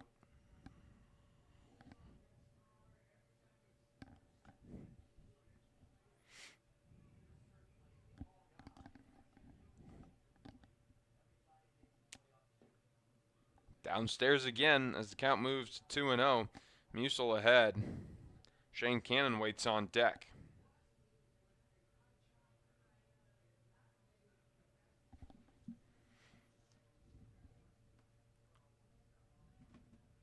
The runner goes, got a good jump. And, oh, that ball's into the outfield. Over to third goes Lusky. And, man, I mean, it wasn't really a chance for him to get him anyway. It was a good jump. And just compounds it with a bad throw. 2-0 to Musil as well. Man, this is an inning that didn't need to be trouble. And just is. It was obviously runners on the corners to start, but could have been the double play. Only got one. And then another one that was on the ground and gave up the base hit to Lusky. As now the count moves to 3-0. Might just give the walk to Musil and bring up Shane Cannon, who is 0 for 2. Upstairs, so 4-pitch walk. And Musil on to first. And now it'll be the end of the day for Mason Trotter. Take a break. Get you the new pitcher's name and number when we return.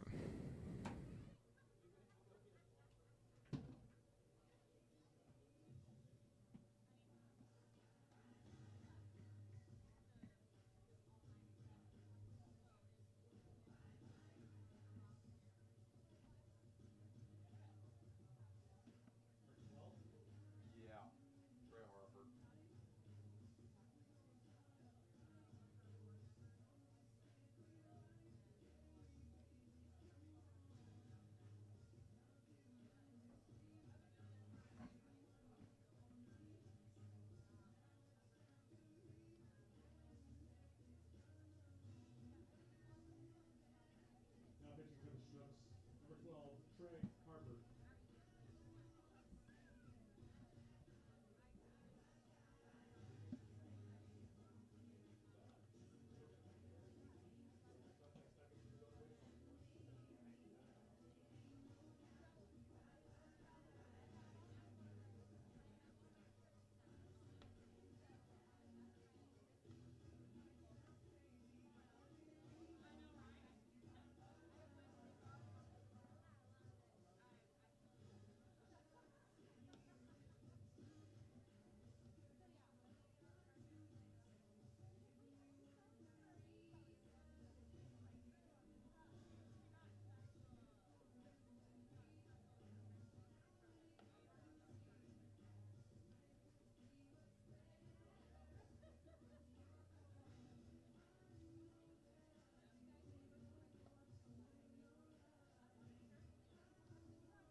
New pitcher in the ball game for the Chinooks is number 12, Trey Harper, out of Messiah University, hometown of Hummelstown, Pennsylvania. 3.95 the ERA, 3 wins, 1 loss on 8 appearances, 13 2/3 pitch, giving up 15 hits, 7 runs, 6 of them earned. 5 walks and 10 Ks for Harper. Shane Cannon will be his first plate appearance. Cannon 0 for 2 in the ball game. He's got a runner on first and third. It's an opportunity to bring home another run. Just misses on the first pitch. It's 1-0.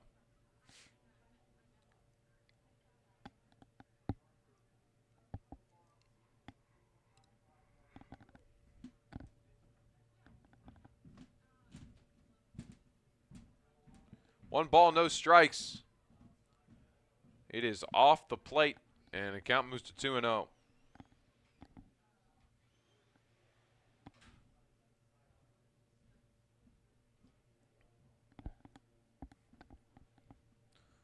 Harper comes set. The righty kicks and throws.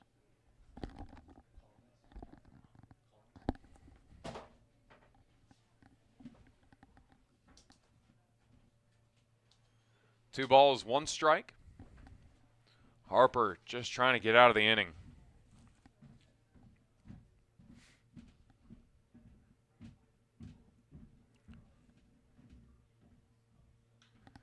Lifted very high, but not very far.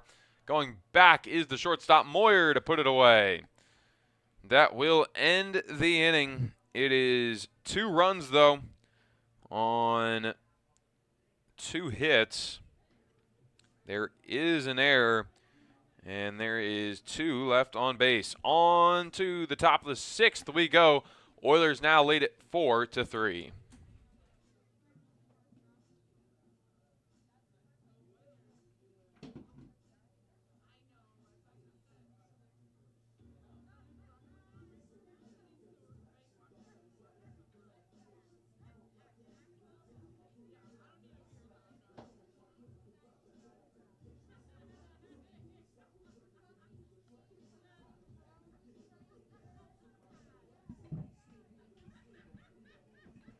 Now pitching for the Oilers from UC San Diego, number 4, Evan Sinners.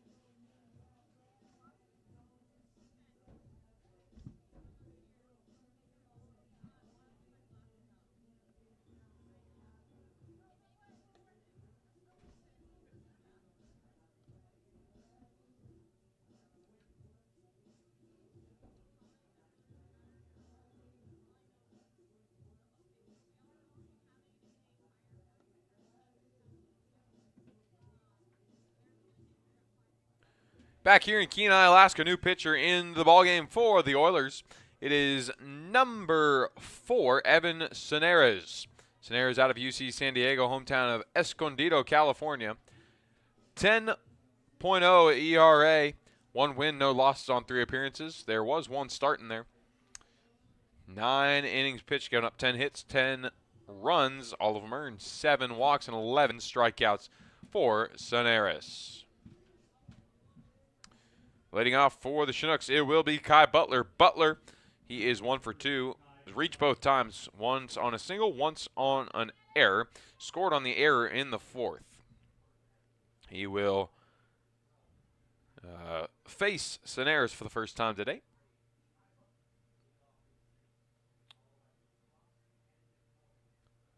First pitch here from Evan Sinners, the righty. Curveball in there. And it is 0-1. Good pitch to start things out from Evan.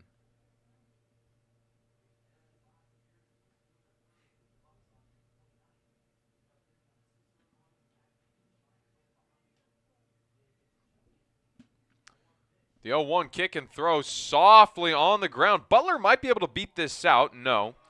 And it is in time for out number 1.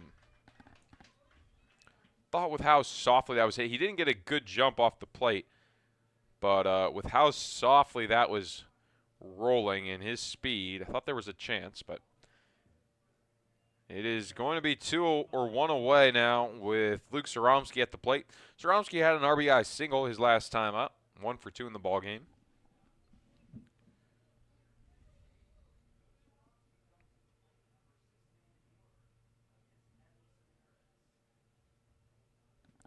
First pitch to him, a heater, misses outside, 1-0.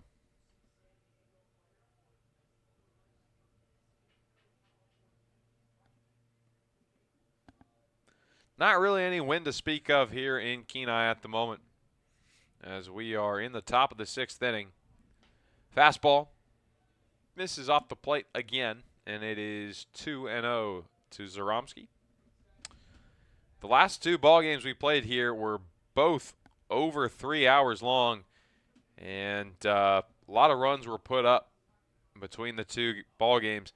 Between the 2 ball games, we have seen a total of, 40 runs as Zaromski's put away. That is absurd numbers, but they are true. Now batting number 11, Nick Moyer. It's a combined 20 runs between both, or averaging him out at least. Now Nick Moyer at the plate, and his bases are empty with 2 away. Chinooks trail by 1 run here.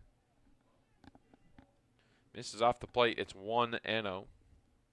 Moyer 0 for 2. He grounded out to third his first time up, then struck out looking in the 4th.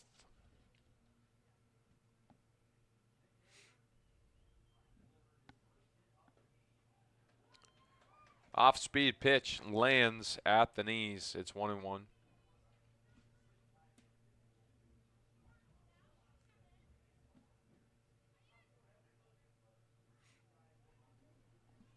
Moyer, the last chance for the Chinooks to keep the inning going.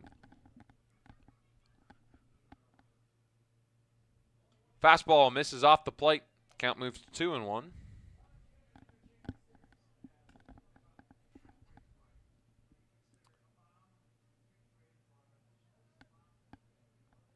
Two balls, 1 strike as Josh Thompson waits on deck. He hit an RBI single as Moyer leaves it softly on the ground, and he's going to reach on an error.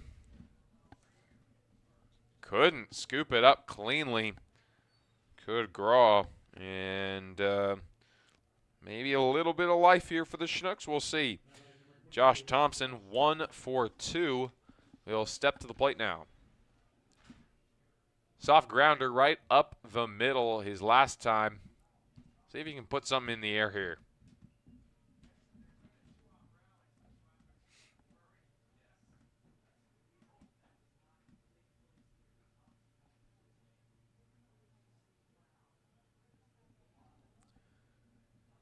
First pitch from Soneras to Thompson.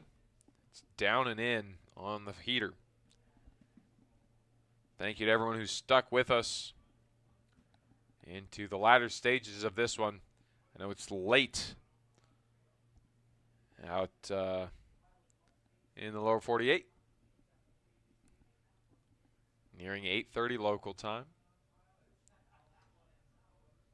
1 ball, no strikes. Misses upstairs as the count moves to 2-0. Josh Thompson ahead.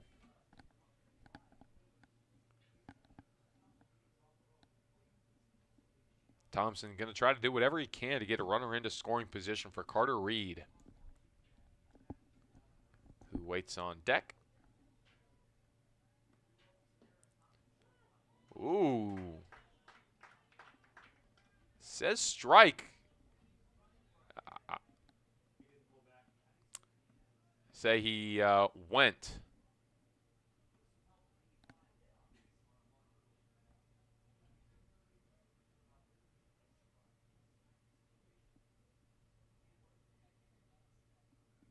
As that one will miss off the plate. Count moves to 3-1.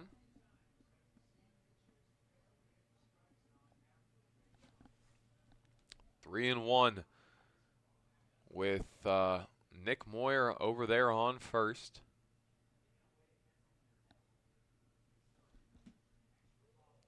Three 1 pitch. And that's going to get him at the knees. He's trying to get on first via the walk, but instead we got a payoff pitch.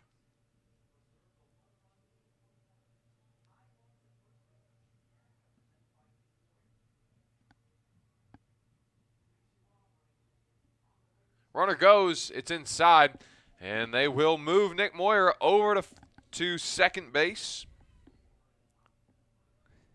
As Carter Reed will step to the plate. Got a runner in scoring position, a base knock into the outfield. Could make this a tie ball game.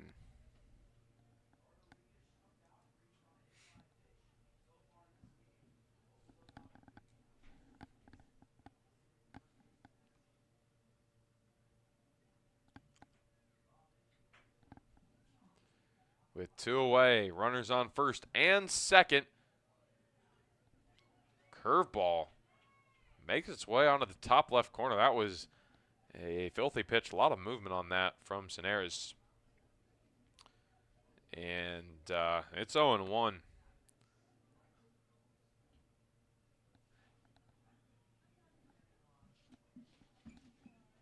Daenerys takes a long look back at second.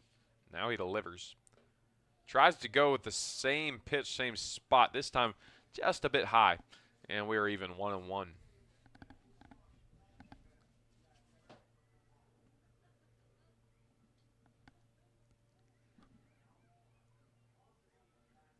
Four, 3, Oilers lead it, but the Chinooks are threatening. Fastball, it is carved off foul into the seats. 1-2 for Carter Reed. Reed, he walked his last time up. You know, he wouldn't mind a walk right here. But he is behind 1-2. Got a long way to go if he wants to get to ball 4. Turn around, the throw back to second. It's close, they say. He got him. It's going to end the inning. So Carter Reed will be the leadoff man in the 7th inning, as there are no runs, no hits. There is an error, and only one left on base. On to the home half of the 6th we go. Oilers lead it 4-3.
Bottom of the 6th here in Kenai. Jack Holubowski will lead things off for the Peninsula Oilers. 7-8 behind. Hitters due up. Holubowski, McCormack, and Jones. It will be Trey Harper back out for another inning. He came in and finished up the bottom of the 5th. First pitch, a strike to Holubowski. 0-1. Holubowski, he is 0 for 1. He flew out to left his last time up, walked his first time up.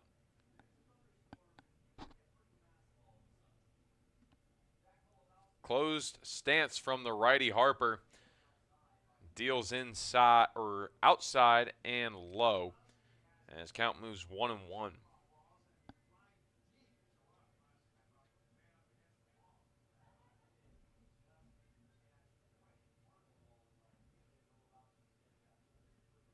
One ball, one strike. He leaves it be, but it is in there anyway. 1-2. Good pitch from Harper.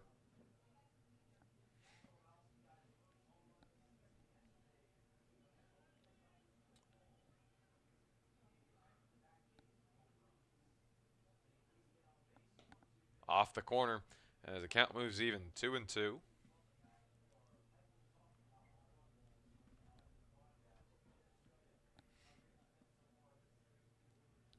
Carson McCormack waits on deck.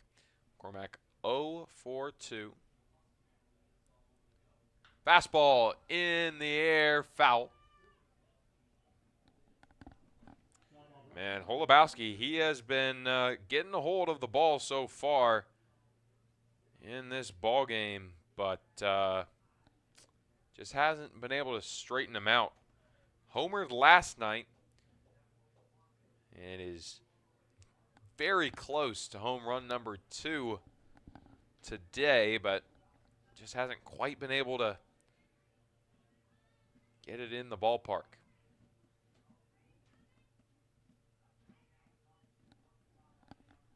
Did hit one out to the warning track in the 4th inning. As that just misses downstairs, on to first he goes.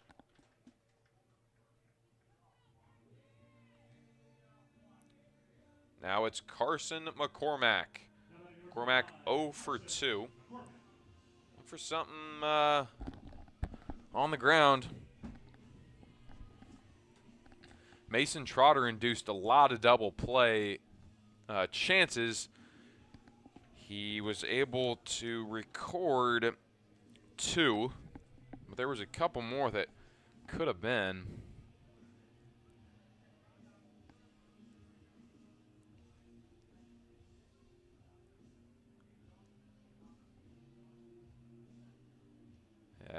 Something's wrong here. McCormack headed back to the dugout. I don't know if he's getting new equipment or what.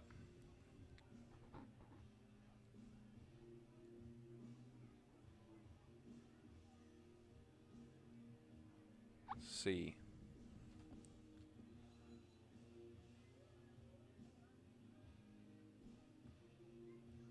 Could be a last-minute substitution. And it looks like it will be, I believe. That is Brady Brown. See, Brady Brown out of South Dakota State University, hometown of Blair, Nebraska, will come in for Carson McCormack. Brown is hitting .056 on the season, so doesn't have the stats to back it up, but every day is a new day. Chance for him to get it going. Lays a bunt down, foul. So they're going to bring him in to sacrifice bunt, get a little speed on the base paths. Back to first will go Holubowski.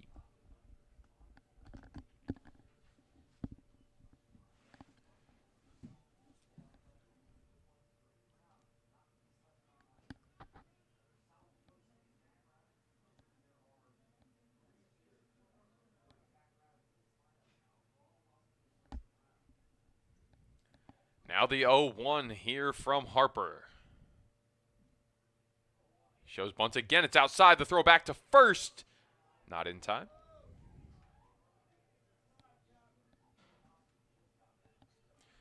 The Chinooks will see Reed, Vassar, and Young due up in the top of the 7th. Chinooks trail by 1 run, hoping it will stay that way into the 7th.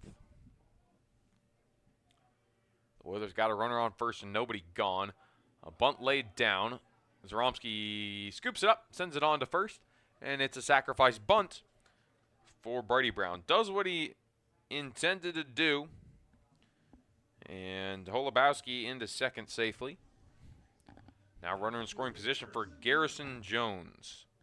Jones 0 for 2, did reach on an error his last time up, came home to score on it in the 5th.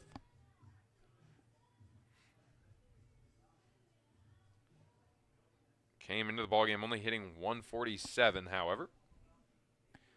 5 base hits on the season. Looking for number 6 right here. If he could get a base knock, it might be RBI number 3. Strike at the knees, and it is 0-1.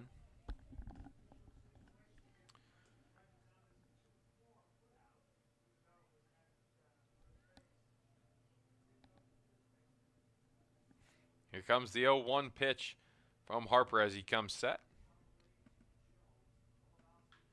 Chopped over to the home dugout, and it is 0-2. Jones behind. The Chinooks will play 2 more games in this series before heading back to town. It is the Oilers here at Seymour Memorial Ballpark at 6:30 both nights, Wednesday and Thursday. Then we will play, or we'll have 2 days off, Friday and Saturday, before we go back to Anchorage to play the Glacier Pilots at 4 o'clock on Sunday at Mulcahy Stadium. 1-2 to Jones here.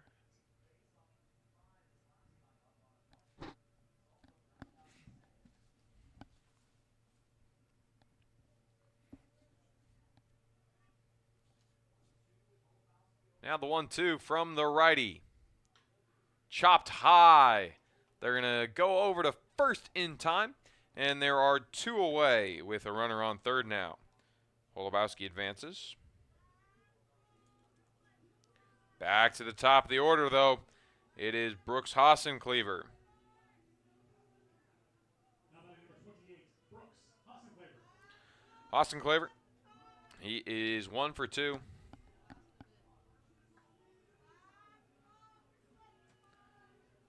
Hassencleaver singled his last time up, struck out looking in the third, and then walked in the first.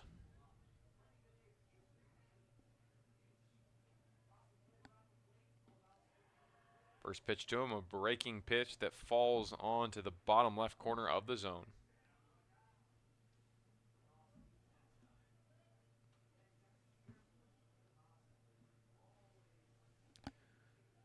Now the 0-1. Off the plate. Count moves even. 1-1. Holubowski over there on third. Crowd is maintained here in Kenai for the most part. As the 1-1 is swung on and missed, it is 1-2.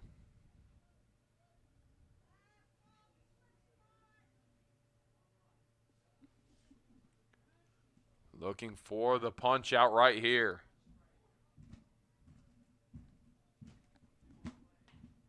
Misses just off the plate. We move even. 2-2.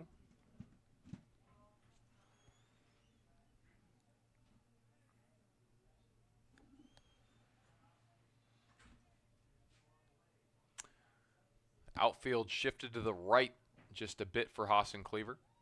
In the dirt, and we move full. 3-2. Payoff pitch.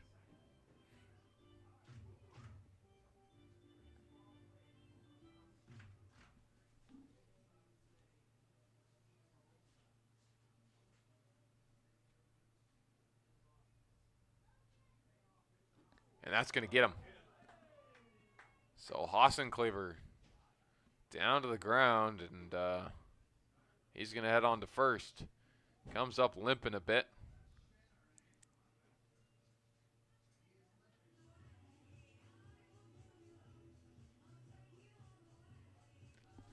Hopefully he's all right, as it's corner is now for the Oilers. Now Mark Nellis at the plate. Nellis, he is 0 for 2. Scored twice, however. He's reached on a walk and a fielder's choice. Ground into a double play, though, in the first. Misses on the inside. It is 1-0.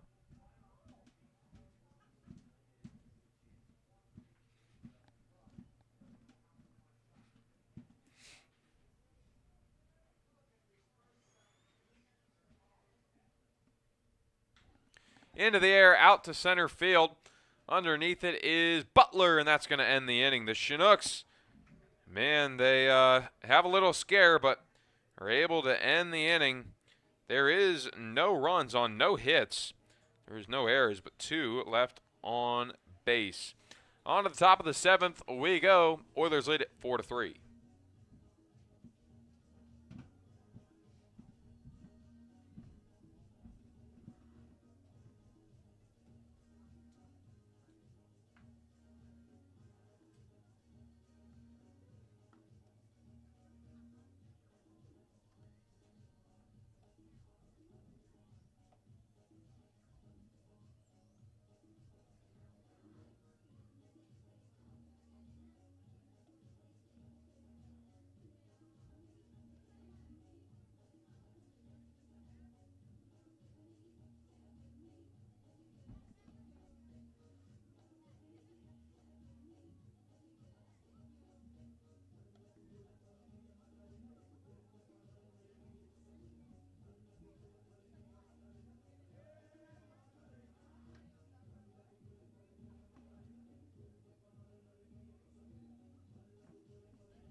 for Carter Reed.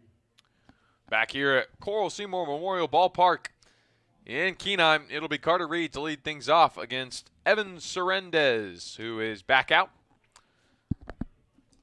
Carter Reed will be followed up by the 1 and 2 hitters, Reese Vassar and Austin Young.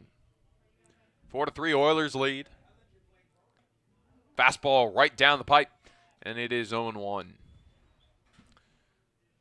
Carter Reed was at the plate in the top of the 6th, but it's going to get an opportunity here because I think Moore was picked off at second. Curveball swung on and missed. Pulled the string right out from underneath him, and it's 0-2. Man, this is a ball game the Chinooks really need to get. They can't drop this one, or else they're going to fall pretty far here in the standings. And it's not that they're so far back of the lead, but it's just such a tight race. You just can't be dropping these games. Misses off the corner, and it's 1 and 2.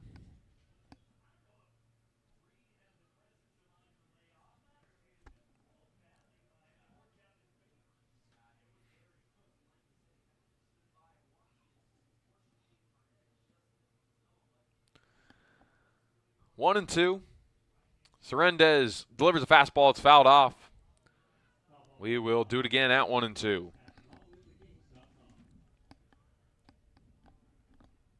The dark clouds are moving in from the left field side, but thankfully it's been good enough weather so far. Hopefully it stays that way as that one's out to center field. Reed will drop in a base hit to begin the inning. So what you had to have, get production out of your 9-hole hitter as you send it to the top. Reese Vassar now. Vassar getting the sign from Coach Babe. That is his coach over at ACU, one of his assistant coaches, and they're familiar with each other. Both of them Arizona Christian Firebirds. First pitch, outside, as he pulls back the bunt attempt.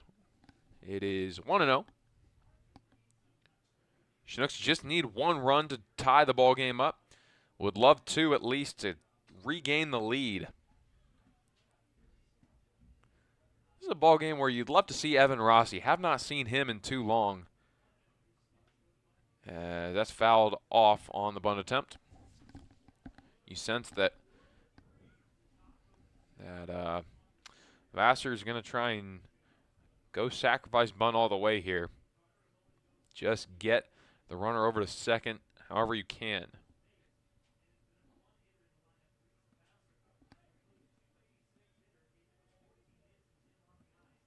The 1-1. He's showing bunt again. Lays one down the line.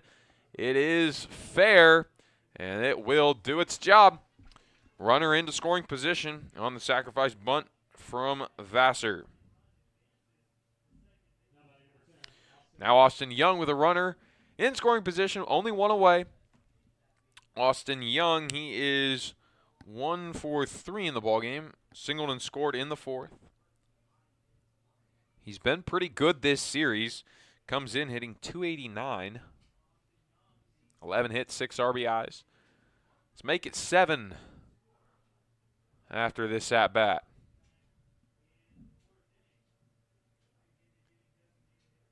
Curveball just off the corner, and it is 1-0.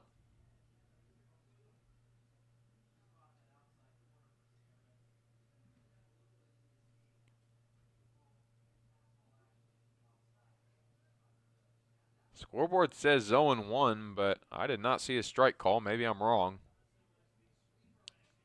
We'll see here.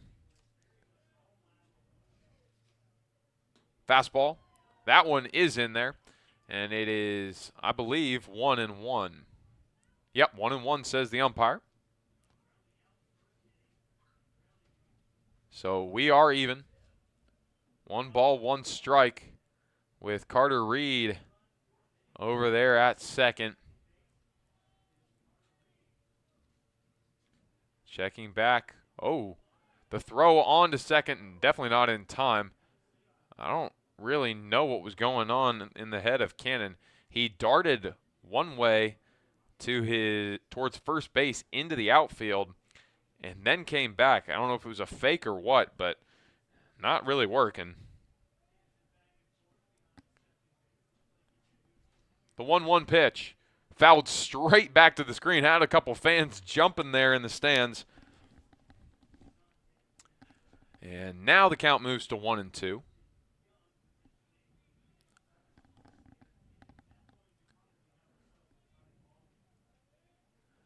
Waiting on deck, it is Kirby Jenkins.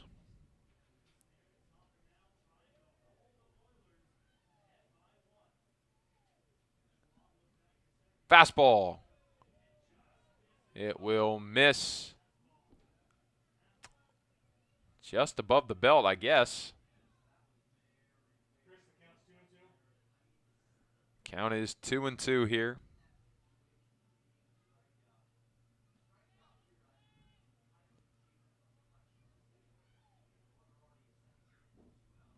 That is a tough take from Austin Young. I wouldn't have, as that one breaks down and away, not close. So now we are full 3-2.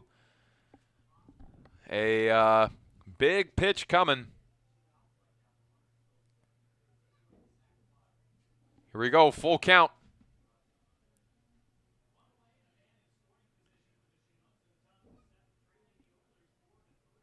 You can't afford to give up the walk here, as that's fouled back. Staying alive is Young. Had to have it. As, again, that first base is empty, so you can afford to walk him. Austin Young, a very good hitter. Kirby Jenkins waits on deck.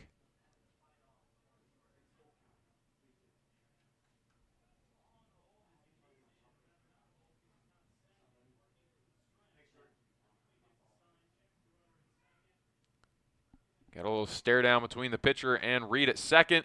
And on to first goes Young.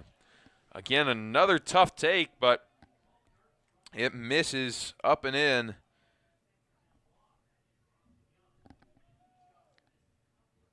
So now Kirby Jenkins at the plate with runners on first and second, only one away. Phoenix West now on deck. Jenkins, he's 0 for 3 today, but no time like the present to get your first base hit of the night.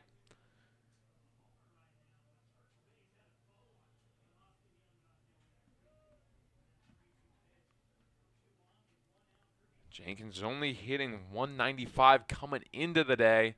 Hasn't been a good day thus far, but that can change. Oh, what a terrible ricochet for the Chinooks. And that's 2. Oh, my goodness. Wow. I mean, that is as unfortunate of a bounce as you can get. And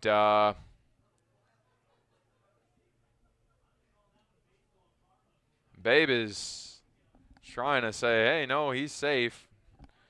Not leaving the field is Reed, but man, that is rough. 6-4-3. Not the way you draw it up, but that is going to end the inning. No runs on one hit. There is no errors and only one left on base. We stretch here in Kenai. It is 4-3 Oilers.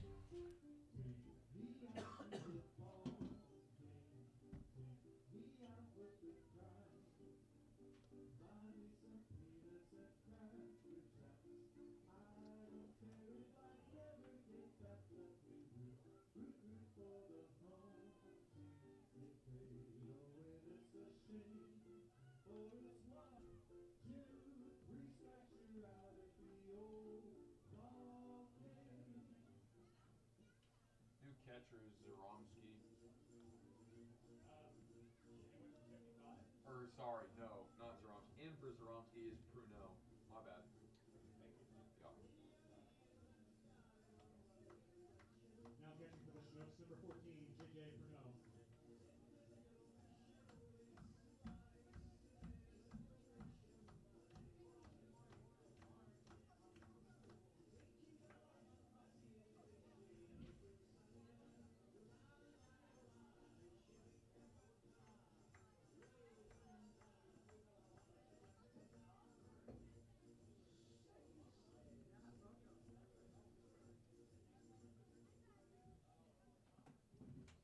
Hitting up the Oilers, number 13, Nolan Graw. Bottom of the second, or excuse me, bottom of the seventh, that is. Here in Kenai, it is going to be Nolan Graw to lead things off. He's 1 for 3. Trey Harper back on the mound for the Chinooks, but new catcher in the ball game in for Zaromski. It is J.J. Pruneau. 1-0. As the fastball is lifted in the air, too much underneath it, as underneath it is Jenkins for out number 1. Now Luke Lusky at the play. He's 2 for 2, homer and a single and a walk in the ball game.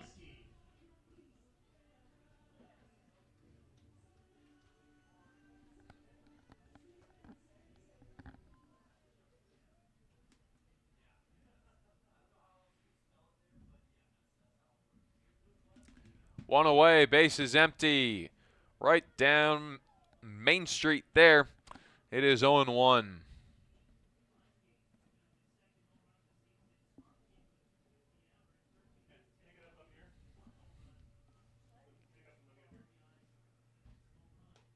Misses upstairs as the count moves even. Trey Harper trying to get through this one and give the offense another chance. It will be Phoenix West, Kai Butler, and J.J. Pruneau due up for the Chinooks in the top of the 8th inning. Swing and a miss, and it is 1-2.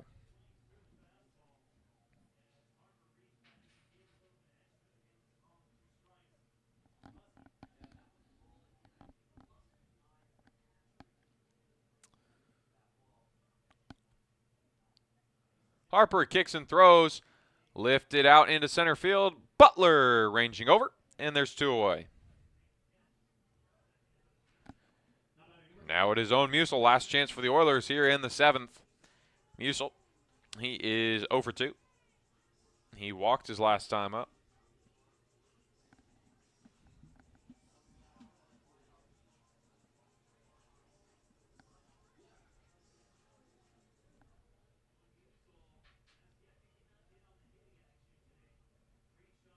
Musil came in hitting .290. Yet to make an improvement on that today.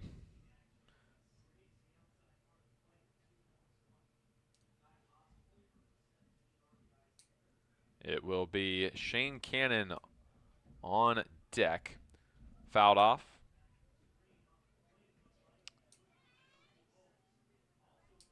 I believe scoreboard says 0-2. I'm not sure if that's 1-1 or 0-2. Thought that first pitch was a ball, but could be wrong on that.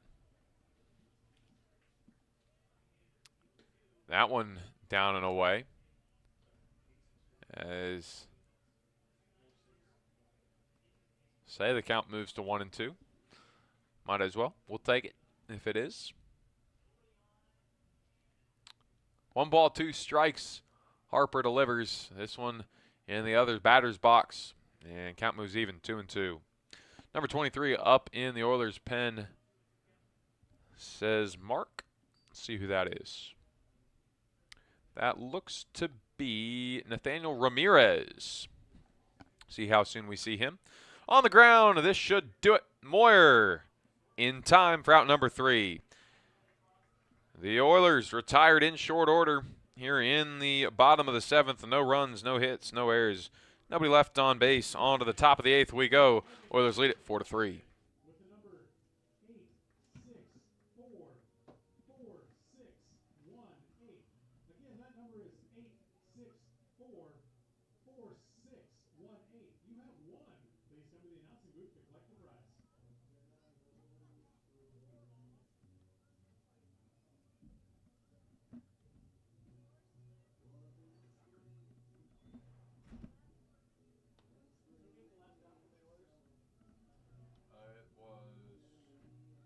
Musil. Yep.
Welcome back to Seymour Memorial Ballpark.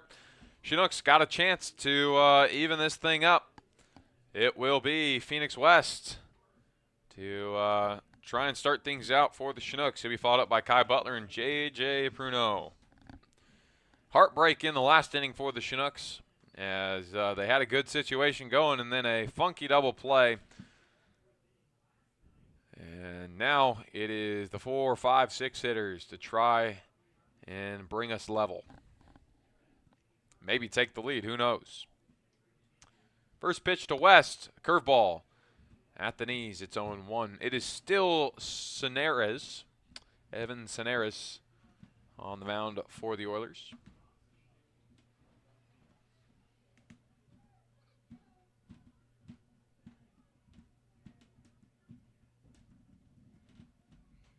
Fastball lifted out of play, foul. As the count moves.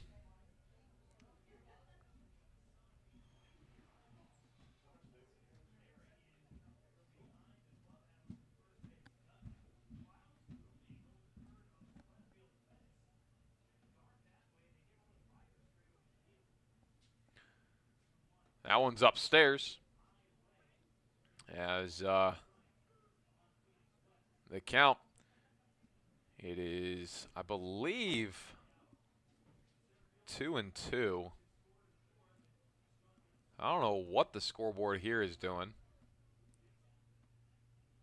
As that one out towards right field, it is going back towards the wall. It is off the fence. This should be extra bases. And the throw will go to third. Phoenix West, a huge double to start the inning, as that is what the doctor ordered for Chugiak-Eagle River.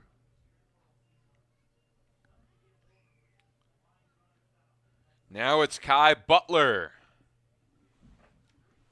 Butler, he is 1 for 3, single, reaching on an error in the 4th, and then a ground out in the 6th.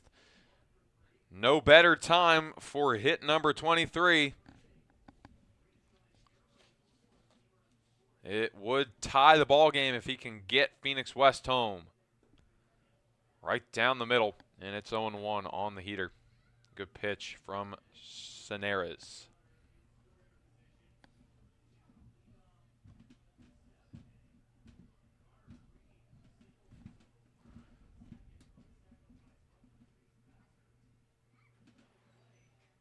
Oh, and 1.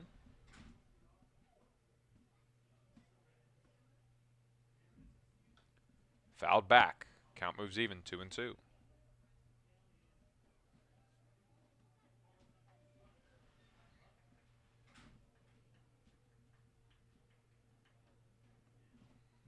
So Butler behind in the count. Got to battle back here. Not going to give him probably too much good to hit here. So be disciplined. Take your pitches and see a bunch of them. And again, that one's no good to hit. And Phoenix West, he is going to head on to third. It was a wild pitch. He thought about heading home, but wise decision to stay. And just like that, the Chinooks got a runner on third. Anything to the outfield will score him. A base hit. And even a fly ball should do it. As long as it's not very shallow left field or something like that. But should be able to get the runner home inside. As the count moves to 2-2.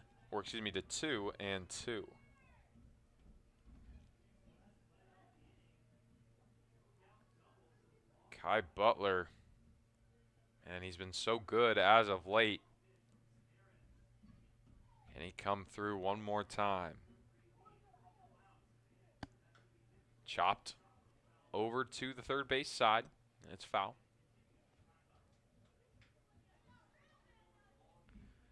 This is the close ball game we have not had in the first two ones. It was an 18-7 Chinook win in the game 1. Game 2 yesterday, it was an 11-7 Oilers win. And right now, this is absolutely anybody's ball game. Chinooks lead in the hit category, but the Oilers lead on the scoreboard. Misses upstairs, and we are full. That's another tough pitch to take, but Butler does so, moving the count full. Pruneau waits on deck. Came into the ball game for Zaromsky.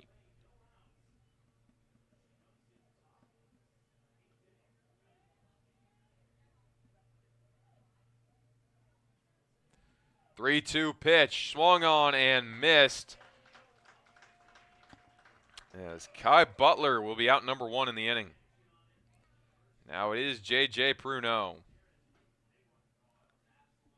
Get the ball into the outfield no matter what. Doesn't matter if it's an out.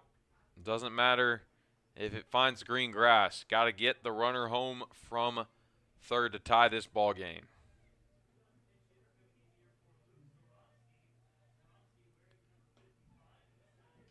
Strike right down the heart of the plate on the curveball. It's 0-1. Nick Moyer is the man on deck.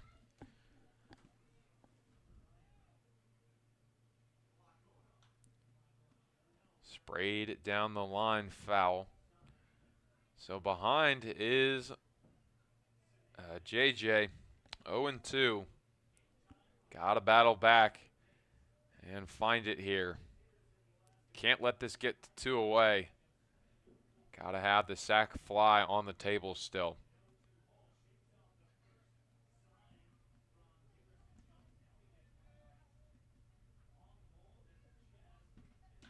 It is on the ground. They're going to go home, and it's not grabbed at all.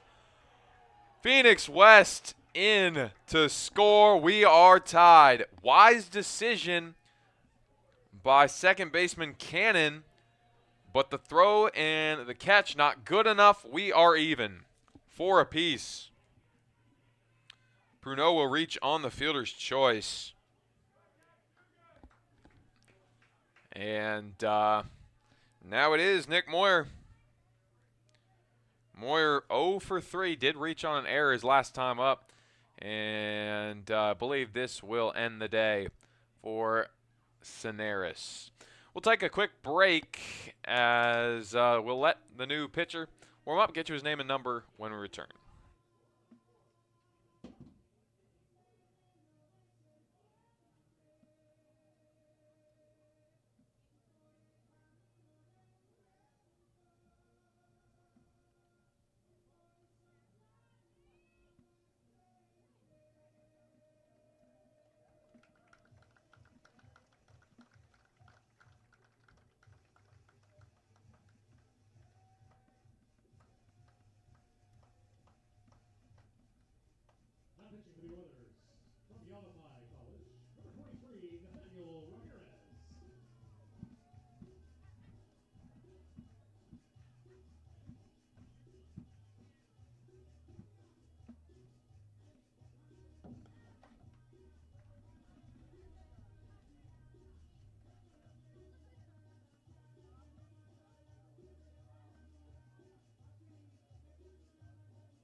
New pitcher in the ball game for the Oilers. It is number 23, Nathaniel Ramirez, out of Yavapai College, hometown of Prescott Valley, Arizona.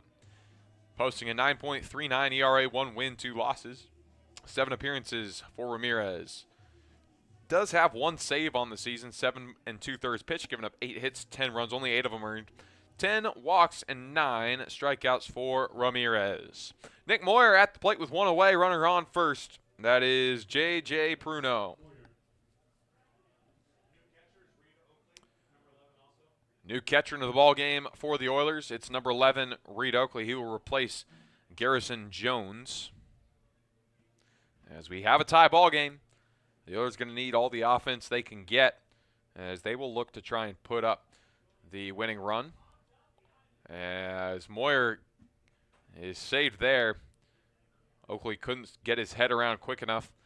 Probably wouldn't have been able to get there anyway, but that foul ball off the bunt attempt. It is 0-1 here to Moyer.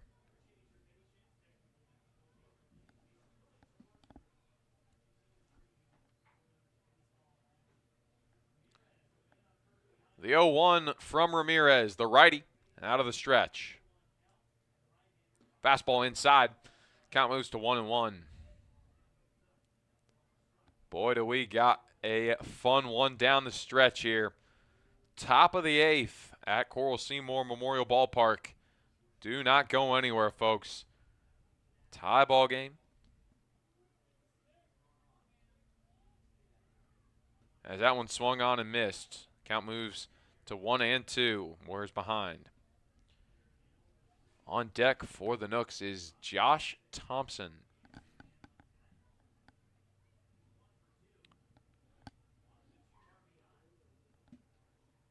Go Chinooks is right. They need this one. Got to win this ball game as Nick Moyer is going to go down looking. Got him on the curveball. And there's 2 away. Josh Thompson, he is 1 for 2. RBI single in the 4th and then a walk in the 6th. He'd love to get on base however he can here and give J.J. Pruno a chance to get into scoring position. Send it back to Carter Reed.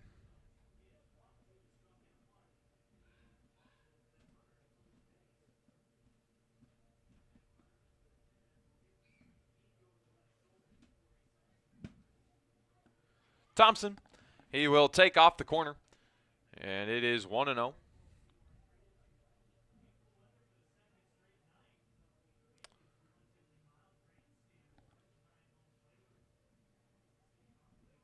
The Chinooks were on a 4-game losing streak prior to the win on Sunday. Dropped the one last night. So really needing to get as many wins as they can here to stay afloat in the ABL standings. As this is a big series. If they can win this one here, they will tie the Oilers once again atop the ABL standings. At 12-9 it would be if they can pull it out. If not, they fall 2 games back of the Oilers and are already behind the Miners, so they would fall even further behind the Miners, and I believe they'd be tied with the Anchorage Bucks, who, well, let's see. They are probably just about done there. They might be final in Anchorage. Let's take a look. Oh, no, bottom of the 10th. They're in extra innings. The Glacier Pilots trail the Bucks 8-7. So that is an interesting development there. 8-7, Bucks ahead. Strike on the bottom left corner of the zone. It's 1-2. Again, I said it earlier. Oilers, Miners, Chinooks, and of course the Glacier Pilots would love the Bucks to fall, but it doesn't look like they're going to. Nice comeback after being down 4-1. On the ground, over to second, cleaned up, and that will end the top of the 8th. The Chinooks do tie things up, however, on the one hit from Phoenix West. There is no errors, and there was 1 left on base. On to the home half of the 8th we go. It is tied at 4 apiece here in Kenai.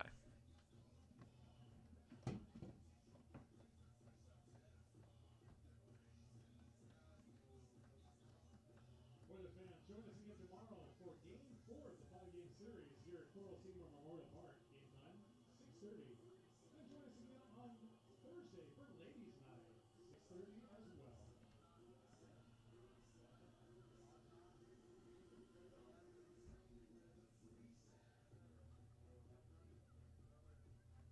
that 32 or 22? 32. So Evan Rossi. Yep. Now pitching for the Chinooks, number 32, Evan Rossi.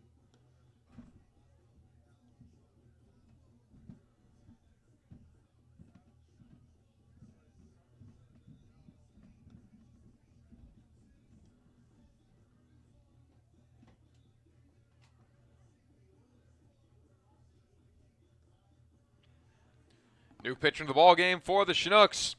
It is Evan Rossi.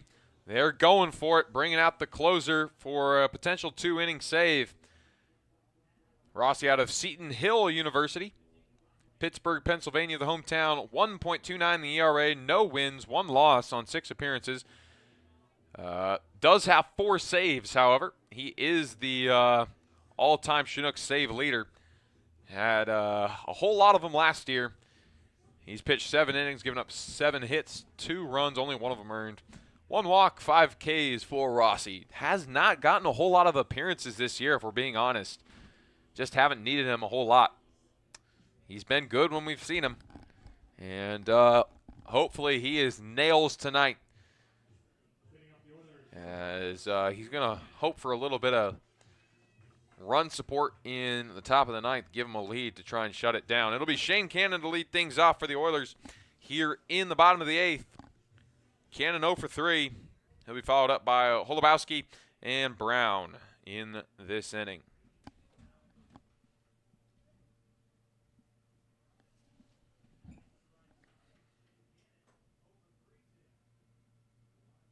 First pitch, a fastball right down Broadway, and it's 0-1.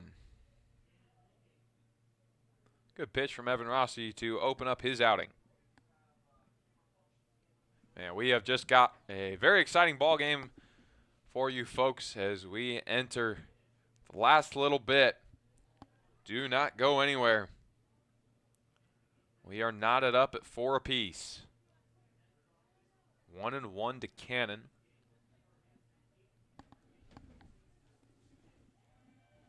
Got it on the inside half. 1-2. Rossi ahead.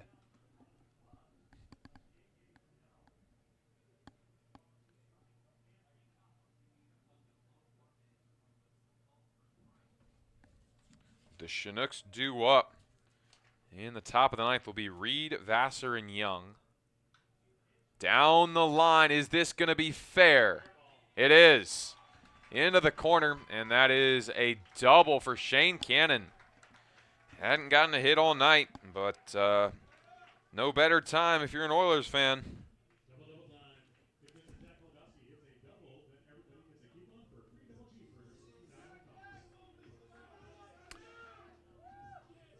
Mike, you're correct. That's a good point. Because, yes, we don't have the lead. So an opportunity, if we can get the runs in the top of the ninth, it would be a win. You're right. That's on me.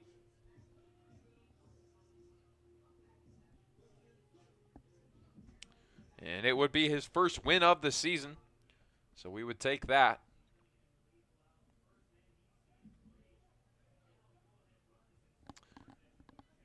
As runners on second with nobody gone. Holubowski at the plate. Just below the knees. It is 1-0. There is an Oiler warming in the pen. See if we can see who that is. Can't at the moment.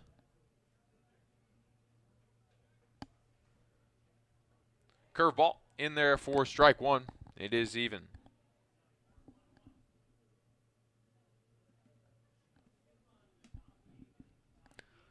Still sunny. Poking out from past the wall in right field. But dark clouds overhead, but it is still shining. 2-1 for Holubowski.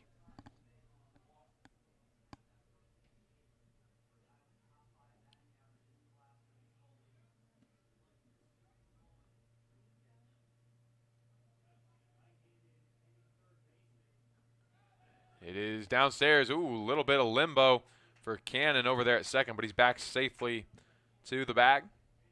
Good stop from Pruneau. It's 3-1.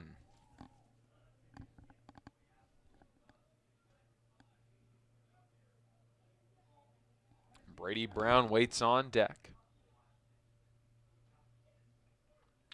Holubowski, he has not gotten a whole lot done today, but he's been a problem. 2 walks and a fly out to the track. Full count pitch here coming up after that one's fouled off.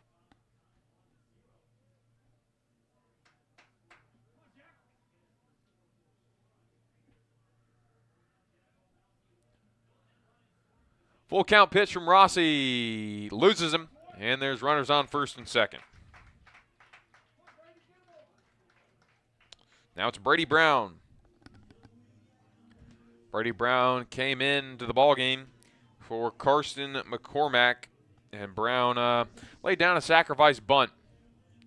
Might do the same thing here, I'd imagine.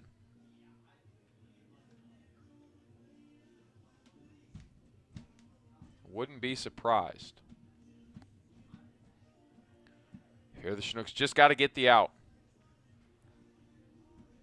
Having a long conversation with his third base coach. Umpire will break it up, and here we go.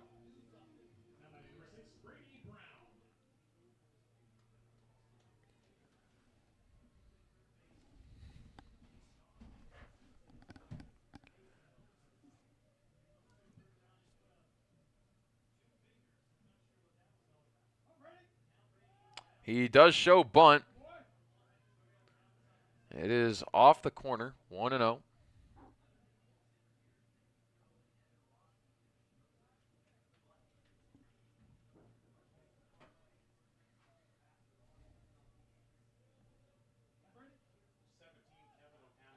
It is downstairs. It gets away.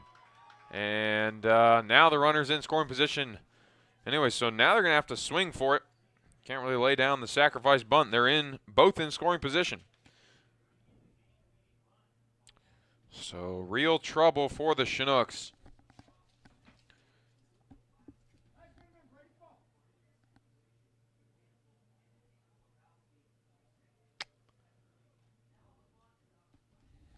Two and 0 for Brady Brown. That one in there on the heater. 2-1. Good pitch from Evan. Wind is blowing in now. Just a little bit. 2-1, fouled back as the count moves full, or excuse me, not full, moves even, 2-2.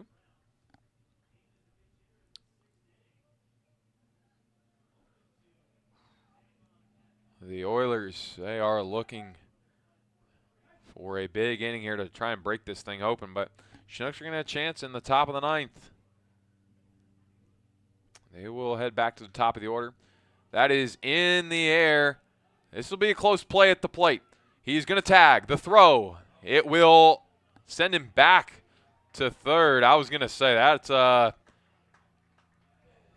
scary call there. And good work by Rossi to get the first out of the inning. Brady Brown down as Garrison Jones, who was replaced by Reed Oakley, will step to the plate. So Oakley will get his first appearance in this one. Reed Oakley, he had a nice day yesterday. He will come into this ball game hitting .333, 13 hits, 3 RBIs on the season. No balls, 1 strike. That one's in there.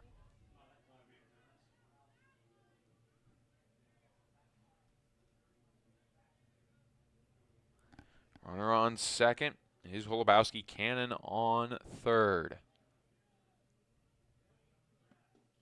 That's in there as well. Good pitch at the knees.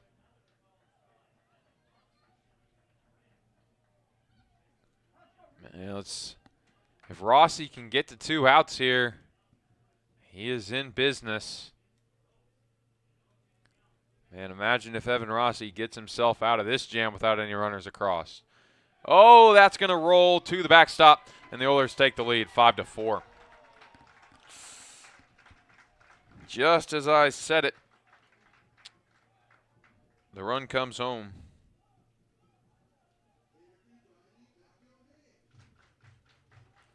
Holubowski over to third.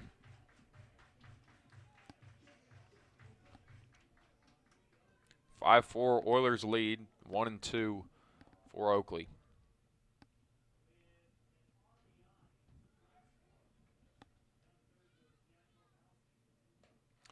Misses just above the belt. We move even, 2-2.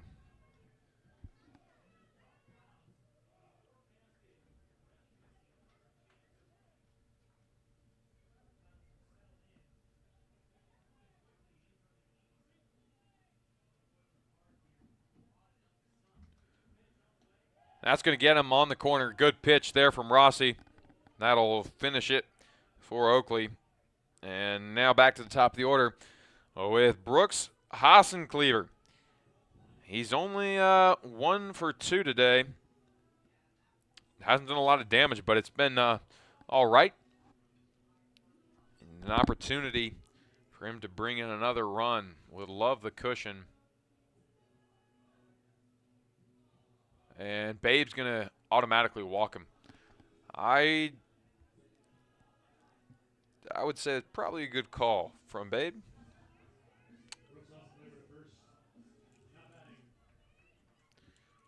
And now it's Mark Nellis. Nellis, I mean, he is 0 for 3 today, but scored twice. Walk and a fielder's choice he's reached on. And now he's got runners on the corners with 2 away. Rossi will deliver the first pitch into the air. This should end the inning. Butler going back, now settling underneath for out number 3. So the Oilers, they pick up 1 run on the 1 hit. There is no errors and 2 left on base. On to the top of the 9th we go. Last chance for the Chinooks to even things up. Oilers lead it 5-4.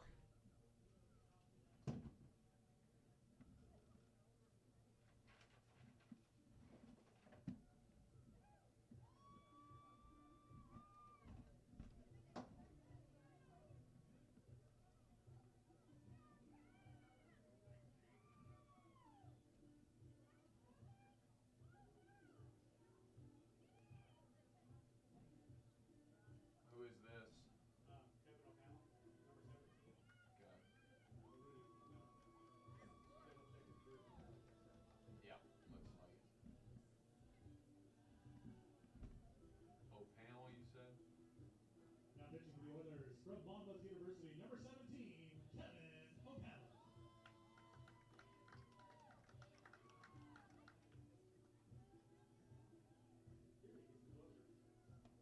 Yeah. Looks like it. Yeah.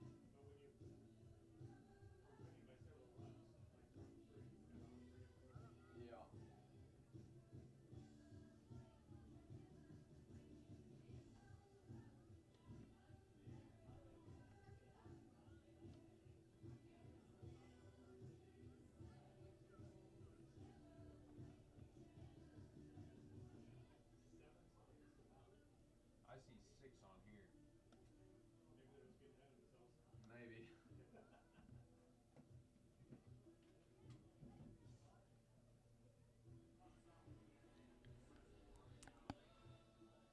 Either way, it's still a lot.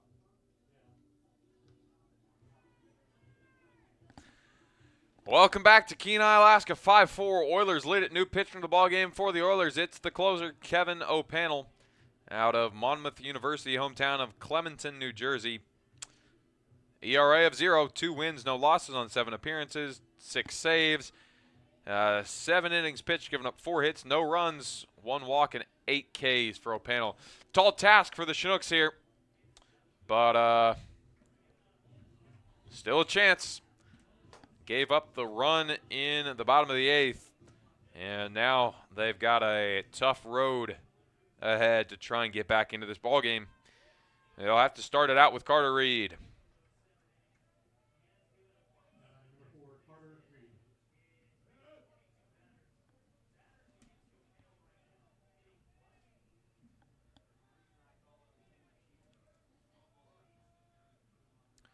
O'Panel, the righty, out of the closed stance, delivers a foul ball, which is back over the heads of the fans here in the grandstand.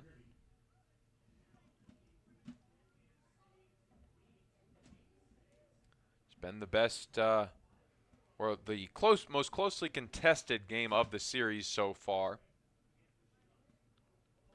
Carter Reed tried to put a bunt on, say he didn't go there. He pulled it back when it was very high and tight.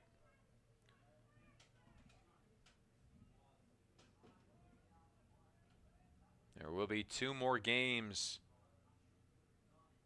on tomorrow, Wednesday, and Thursday. Down misses upstairs, 2-1.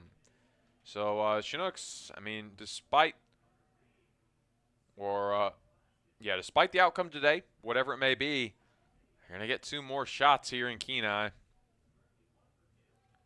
Right now, the series is tied 1-1. The Oilers, they are 3 outs away from victory here. Oh, that one nearly got him. He's able to duck out of the way of it, and it's 3-1. O'Panel not finding the zone particularly well here, but that one might be a little heads up for him. Might start to find the zone here. See if Carter Reed can't draw a walk, though, and put the tying run on base. Instead, he fouls it off, 3-2. It would have probably been in there, though.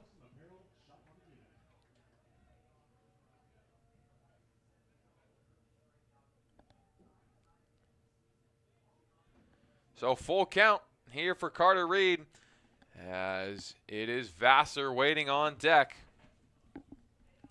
Upstairs, and he will lose him. Carter Reed on to first, as the tying run is on base. Reese Vassar at the plate. He is 0 for 3. Sacrifice bunt his last time around. And I imagine that's the direction he's going to go again. Talking to head coach Easton Babe.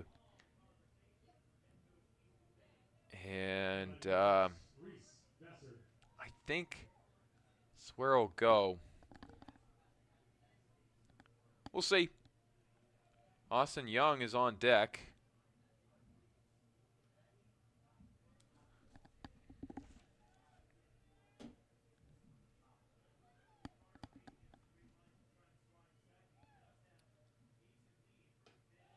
Inside on the first pitch to him. Never showed bunt. 1-0. It was a off-speed pitch.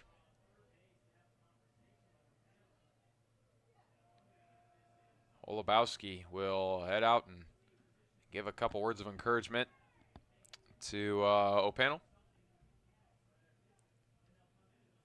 As now the 1-0 as O'Panel comes set.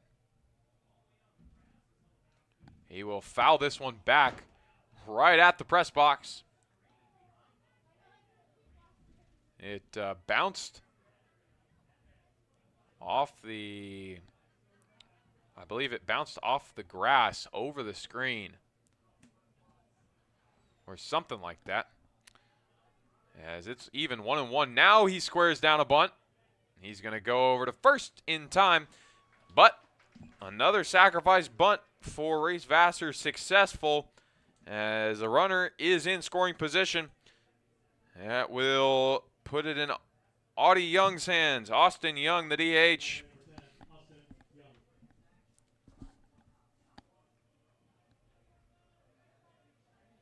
With 1 away. He is 1 for 3, walked his last time up, singled and scored in the fourth inning. Part of that 3-run fourth inning. Swing and a miss on the first pitch he sees. It's 0-1. Chinooks just trying to get themselves into a bottom of the ninth. There's one away. The Oilers are 2 outs from victory, but there is a runner in scoring position. Young takes a pitch, and it is 0-2. It was in there anyway.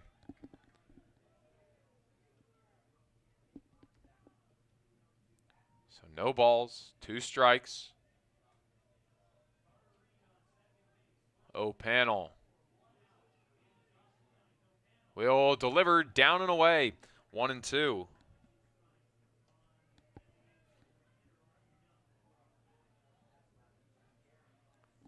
This is a close ball game, and the Chinooks trying to make it even closer. Jenkins waiting on deck. The 1-2. It is up the middle. That is through, base hit. He's going to try for home.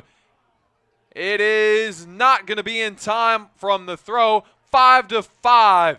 Austin Young comes through. We are knotted. Carter Reed legs it out.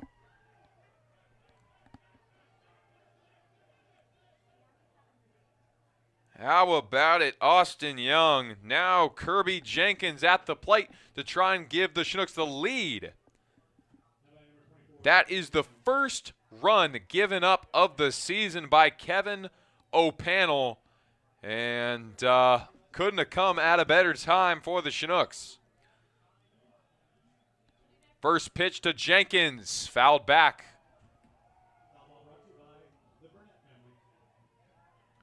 Oh man, we have a barn burner here in Kenai. We will see a bottom of the ninth. Question is whether will it be tied or will the Chinooks be looking to close it down. Swing and a miss. And it is 0-2 for Jenkins. The scoreboard says 2 outs. I'm not seeing how that would be possible. It should just be 1 away. As Jenkins lifts this one in the air. As that is out number 2. Austin Cleaver makes the play. So now it is Phoenix West. Last chance for the Chinooks here in the ninth. They've extended the ball game, but would love to take the lead.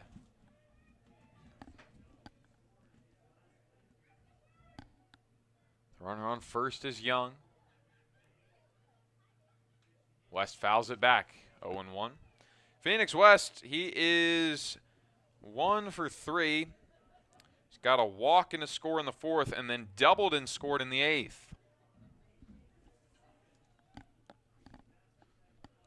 He's had a pretty nice day so far. Could make it even nicer with a go-ahead RBI. The 0-1 hanging curveball misses just above the belt, and it is even 1-1.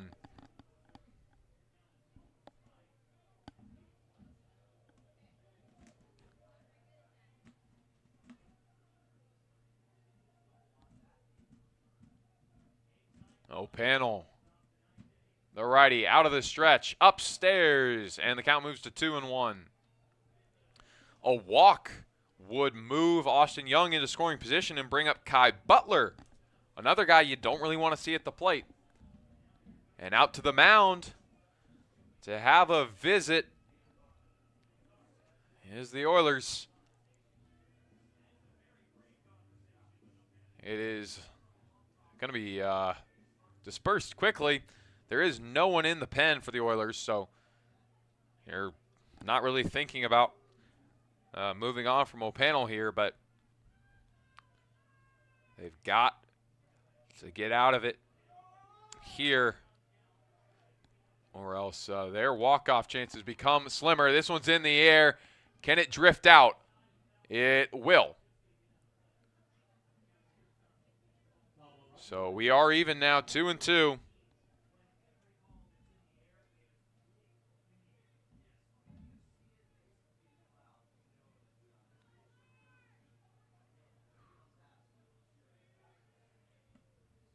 Phoenix West takes a moment to breathe and now steps back into the box.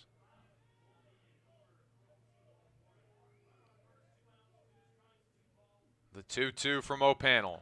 He will launch this one very high, but into foul territory. He put a chop on that thing. We will do it again at 2-2. So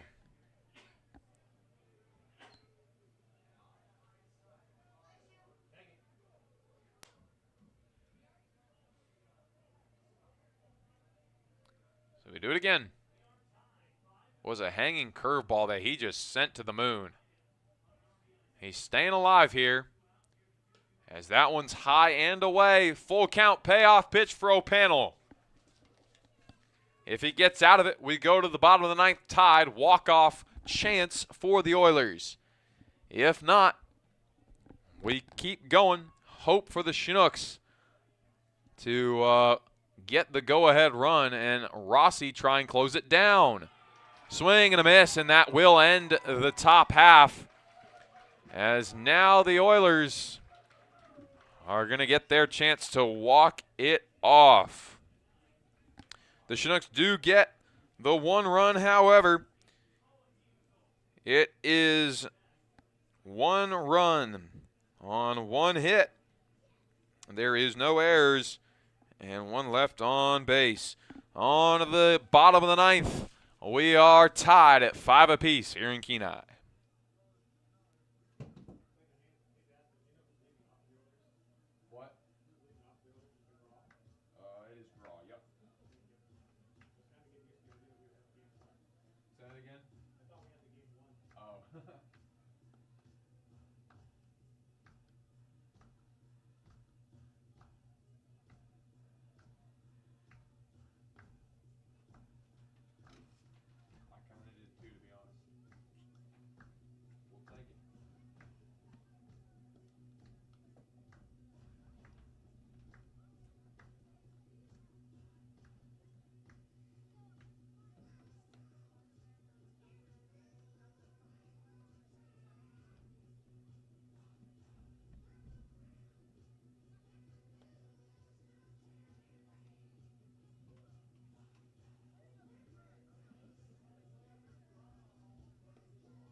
Bottom of the ninth here in Kenai. Either the Oilers walk it off or we head to extras. It will be Graw, Lusky, Musil due up. The 3, 4, and 5 hitters for the Oilers. Evan Rossi back out. See if he can rebound after a little bit of a rough 8th inning. Only gave up the 1 run, but you know he's not going to be too happy with himself. So now Nolan Graw, he is 1 for 4.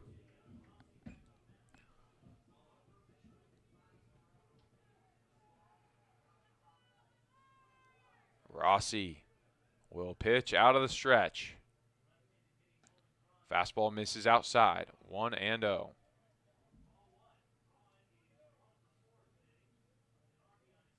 We really appreciate those of you who stuck around. Another 3-hour-plus ball game in this series. All of them have gone over the 3-hour mark. And we appreciate those of you who stuck with us, especially down in the lower 48. I know on the East Coast right now it is 140, I believe, as that is out there for a base knock. Nolan Graw starts it out well for the Oilers.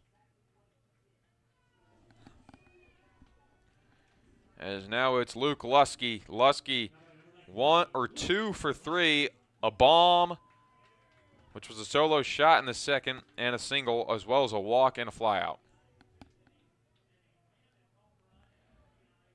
See if Rossi can't get a double play right here. Fastball right in there. and it is 0-1. Good pitch from Rossi. 5-5.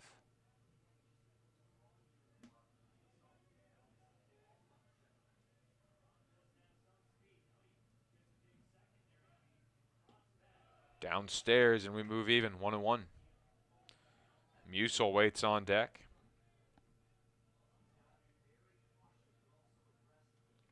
It would be Shane Cannon after that.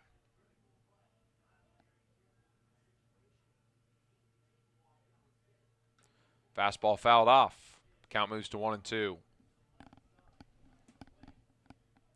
It's been a well-played game by both teams. A lot of errors, but other than that, a close one, tightly contested, and very competitive. Good take on the slider. Thought he might pull the trigger. He thought he might pull the trigger, but he holds off. 2-2.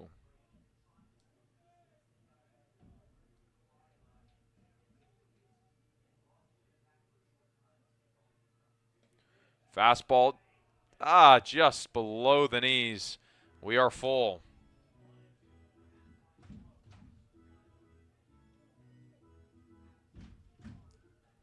Oilers fans believing here. They're seeing a walk-off opportunity. The runner's going to go, and it's not going to matter. It got him. So now runner in scoring position with nobody gone.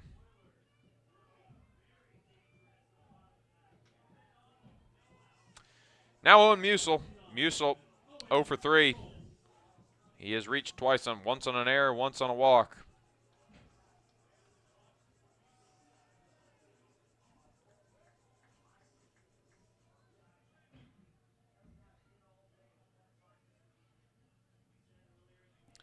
Runner on first, it is Lusky. Graw on second.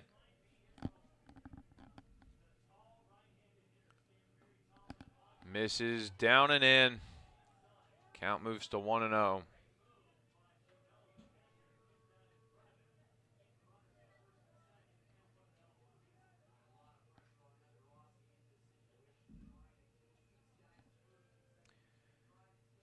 Musil came into the ballgame hitting .290. Was yet to record a base hit here. If he can get one, it very well might end this ballgame. The 1-0. It's inside, make it 2-0. The fans who have stuck around can feel it. Not out of the woods yet, though.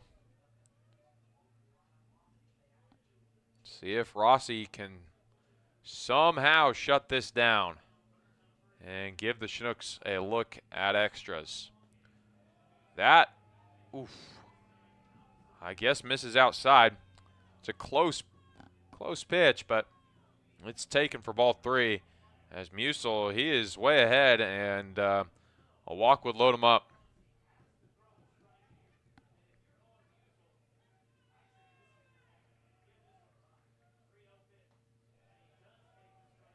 Takes it on the inside half.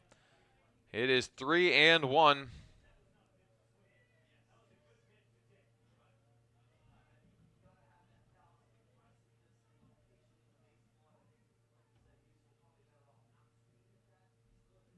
Evan Rossi comes set. Here comes the 3-1 pitch. It is swung on and missed. Count moves full. It's actually a foul tip into the glove of Pruneau. As a strikeout here would give the Chinooks a little bit of hope. I mean, what feels like a ball game completely swinging in the Oilers' favor. If they can get out of this jam, you'd have to think, as he goes down, that this, the Chinooks might have the momentum heading into extras. Musil for strike 1. Good pitch from Rossi will get him. And now it's Shane Cannon. He was 0 for 3 until he hit the double and came home to score. That gave the Oilers the lead in the 8th. And now he's 1 for 4 with a chance to win the ball game. Evan Rossi has recorded out number 1.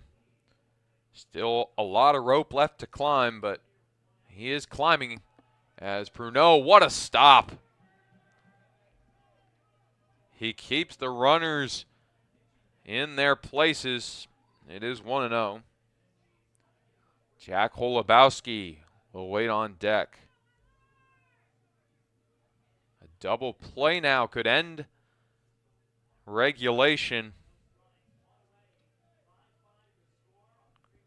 The 1-1 on the ground.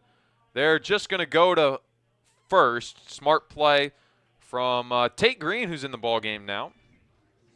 As both runners in scoring position, but there are 2 away. Oh boy, Evan Rossi really could do it. But very real is the possibility for the walk-off right now. Holubowski, he is 0 for 1. He's walked 3 times, flown out to the warning track, and there is a base open, so Evan Rossi can make it the 4th walk if he wants to send it to Brady Brown instead. On the ground, this could, no, yes, it is going to get him. How about it? We head to the 10th inning. It got past the glove of Reed, but covering was Tate Green, and the flip over to Rossi will send us to the 10th inning. Gets out of a massive jam, and there is no runs on 1 hit. There is no errors, and 2 left on base. We head on to the 10th and extra baseball here in Kenai. We're knotted up at 5 apiece.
Back to Kenai, where we have extra baseball at Coral Seymour Memorial Ballpark.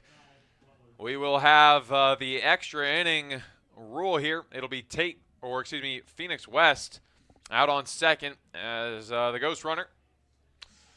Kai Butler will lead things off as Kevin O'Pannell back to the mound for the Oilers. 5-5 as it's a balk.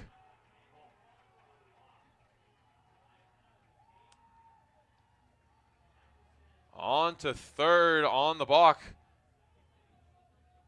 goes Phoenix West, and just like that, before a pitch is thrown, the Chinooks have a little bit of a leg up here. Oilers head man Johnson not too happy.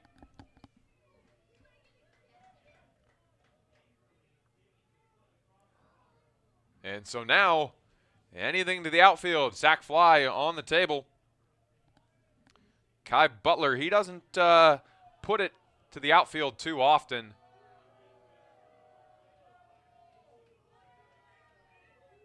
But what he does is shoot gaps. And if he can do that, they'll take that as well.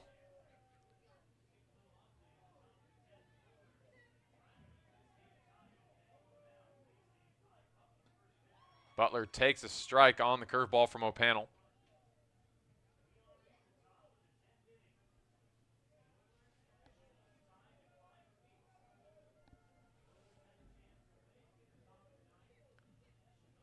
The 0-1 will not be thrown here. It steps off.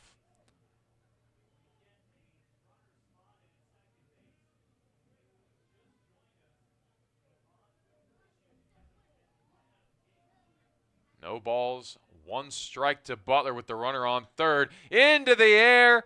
This should give the Chinooks the lead. Tagging is West. He will come home to score. 6-5. Chinooks now lead it. Butler does what he has to do. He knew his job, and now it's going to be catch-up for the Oilers.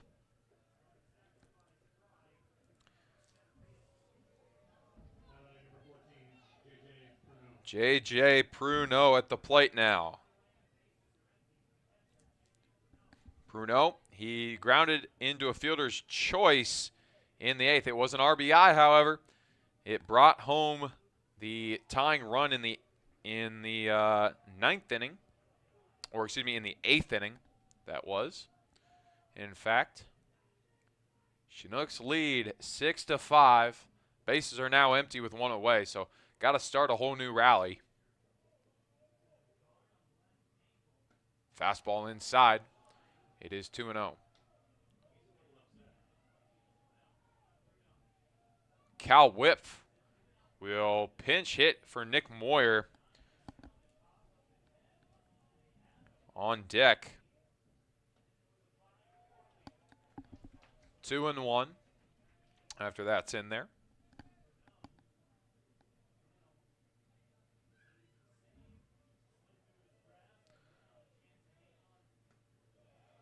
It gets the call on the corner as the count moves even. 2 balls, 2 strikes. Whoever wins this ball game, they are going to enjoy their evening. This has been a hard-fought ball game as that one's fouled straight back. We do it again at 2-2. A hard-fought game, and man, both of these teams are going to be exhausted by the end of the week. Every single one of these games gone well over 3 hours. As that one swung on and missed. 2 away. Pruneau comes up empty. And now Cal Whiff at the plate.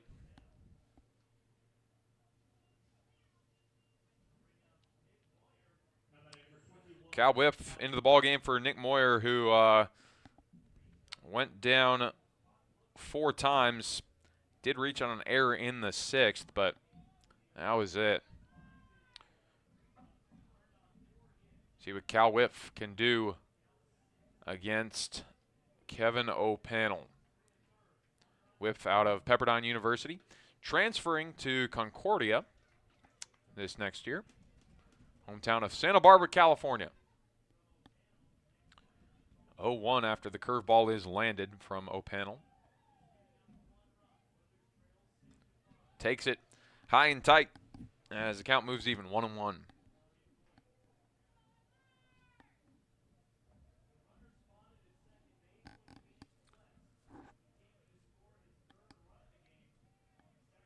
The 1-1 pitch, curveball, finds the knees. It is 1-2. Cal Whiff behind.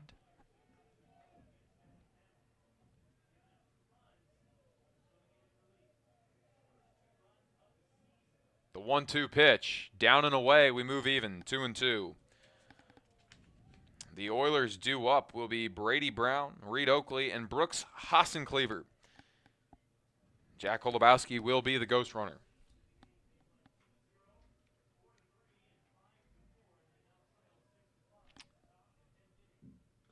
Swing and a foul tip off the mask of Oakley.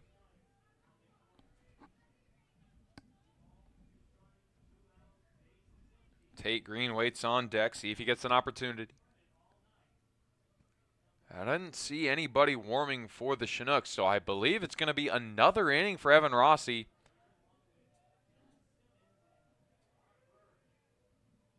The 2-2. Oh, that nearly got him. He's able to duck out of the way, and we have a full count payoff pitch for Kevin O'Pannell. Chinooks have treated you guys to a fun one here. Hopefully they can pull it out, but nothing guaranteed at all.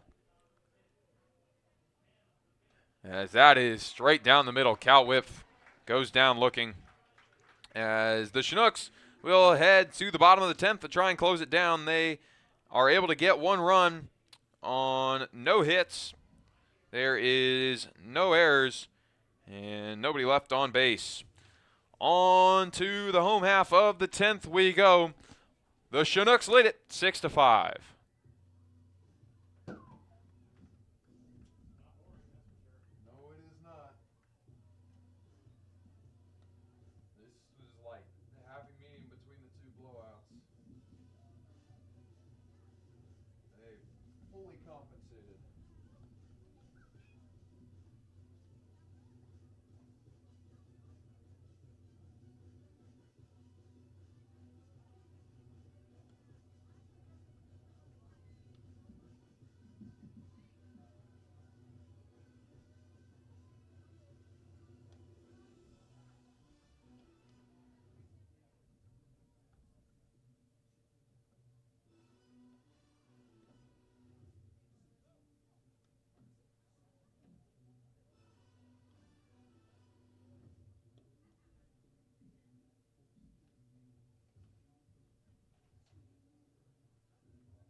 Welcome back to Kenai, Alaska. Evan Rossi back out for a third inning. He will start it out with Brady Brown. The ghost runner is Jack Holubowski. Defensive substitutions for the Chinooks. In at third, it is Drew Hurst. Reese Vassar moves over to short, and into second, it is Tate Green. Playing very far in is Carter Reed. He is going to bunt, move the runner over to third, and there's one away. Evan Rossi cleans it up. Sacrifice bunt for Brown. As Holubowski over to third. Now it is Reed Oakley. A base hit will even this thing up. See if Evan Rossi can pitch out of another jam. He did it in the 9th to send us to extras and keep the game alive. He is searching for win number 1. 1 ball, no strikes. But much like the Chinooks had, anything to the outfield in general will tie this ball game up. The sacrifice fly very much an option. Over to short. Vassar delivers it in time, it looks like. He was pulled off the bag, but he taps it, and there's 2 away. Ooh, that was scary, but gets it over. And now it is Brooks Hassencleaver. Are they going to pitch to him? We'll see. Babe out to the mound to have a conversation with Evan Rossi. Everything's going according to plan here so far. But all it takes is one swing, especially from a guy like Hassencleaver, and it's trouble. I don't understand why you would pitch to him in this situation, as Mark Nellis has yet to record a base hit in the ballgame. But, you know, maybe Rossi's feeling it.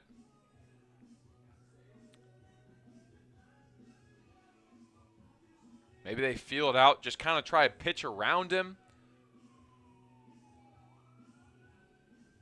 Who knows? Looks like they're going to go for it. Rossi, I bet Rossi wants it. Babe has confidence in his pitcher.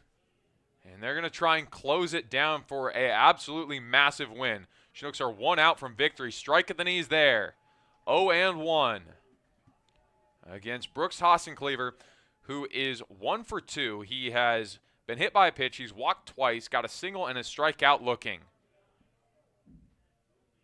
The 0-1 from Rossi. Curveball outside. Just cannot let anything get away. Got to be super careful here with your pitches.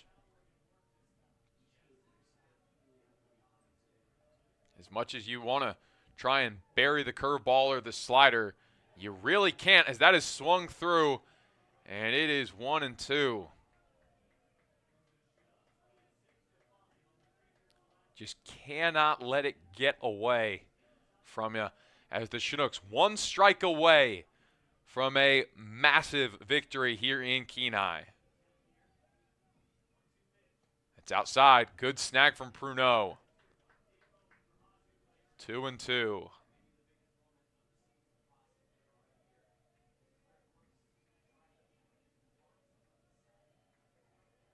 Two balls, 2 strikes, 2 away.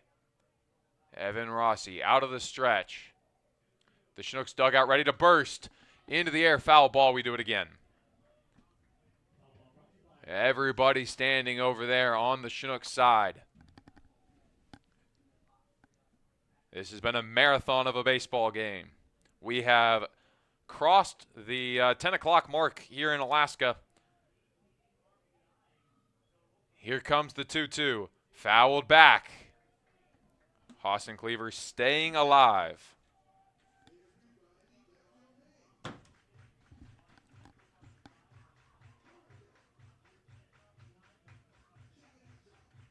base hit would keep the ball game going. If not, Chinooks take the 6-5 win. Inside. And it is a full count. Again, doesn't really matter if you lose them on a walk. I mean, they very well could have intentionally walked him to start the at-bat, but they've pitched to him. Don't give him anything too good to hit. If you lose him, oh well. As that's what they do. Just fine. Austin Cleaver over to first. Runners on the corners. And now it is Mark Nellis. So this is where things get real. I mean, obviously, you would have loved to have the strikeout, had him down 1-2, but once it gets to 3-2, take your medicine. And now it is Nellis, who is 0 for 4, does have a walk, which he scored on a fielder's choice in the 5th, but this is a guy who came in hitting .305, so he's very capable, but not feeling it right now. But that could all turn around with one swing. The 0-1 fouled back, and he is behind 0-2. Evan Rossi way ahead. He's got pitches to work with, but do you maybe just attack right here?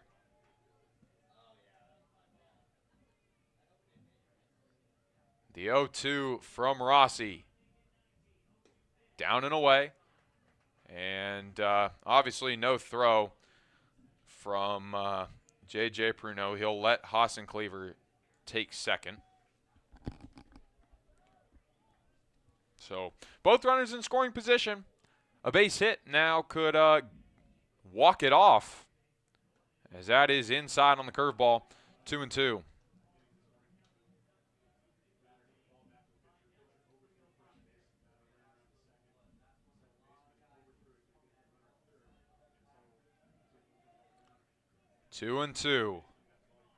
Two away. 1 strike away. That one's away. It is going to go across, and oh my goodness. We've either got 11 innings of baseball or a walk-off for the Oilers. Oh my goodness. That's what I'm saying. You got to be careful with your pitches. You can't let the ball get away, as now we're even 6-6. And still a chance to get Nellis here. It's a payoff pitch, but Holubowski comes home to score. Jammed back, and we do it again at 3-2.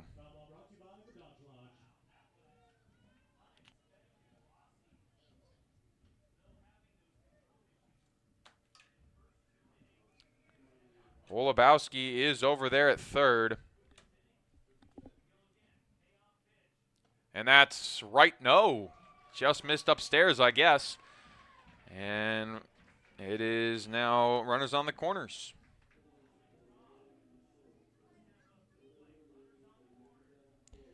Nolan Graw. He is 2 for 5. He singled his last time up. A base hit here would win it.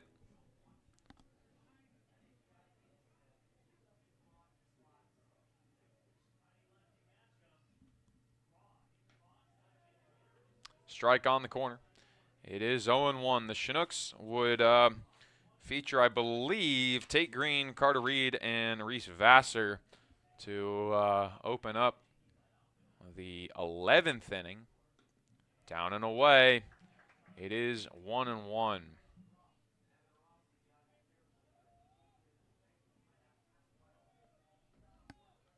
We'll see if it even gets to an 11th. The 1-1 pitch. Downstairs, 2-1. Rossi had the opportunity to finish the job multiple times, but now it is with one wild pitch, all swinging the Oilers' way once again. Fouled back, and now we're even 2-2. A spot he's been in multiple times now and has yet to finish the job.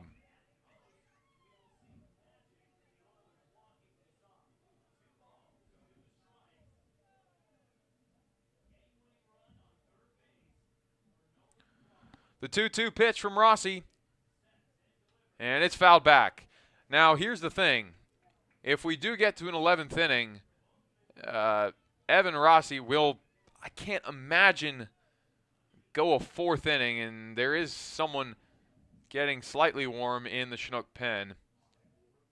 He's just starting to take his warm-ups off. Can't see who it is, but I believe it's Paul Whitcop. Don't quote me on that, but might be. 3-2, though. Downstairs, load him up. And now it's Luke Lusky. Last thing you want to see if you're the Chinooks is a run walking home to win. That would be a brutal way to end this game. And now it is Lusky with the bases loaded. Hassencleaver on third, Nellis on second, Graw on first, and just not a fun situation to be in for Evan Rossi. Any out will do. As the home plate umpire out to break up the conversation. Now batting number 19, Luke Lusky.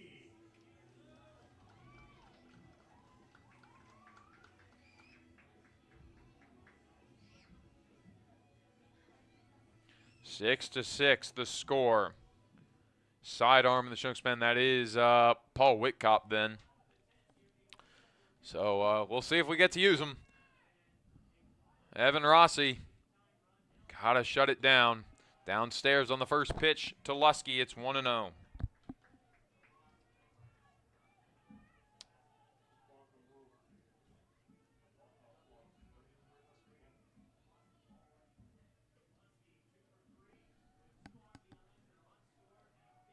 Now the 1-0 pitch. That one's right down the middle. Good pitch from Rossi. Count moves even, 1-1.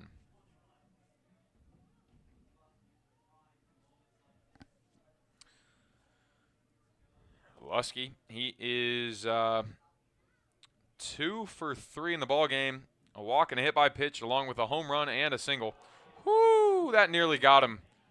That could have ended the ball game.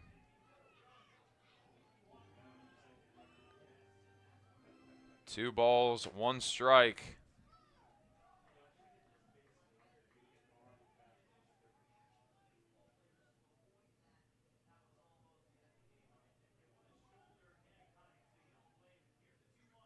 That one is good. 2-2.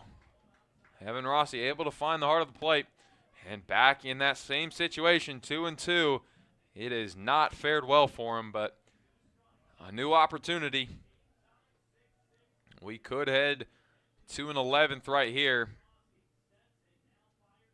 And it's through. Base hit. That will end the ball game.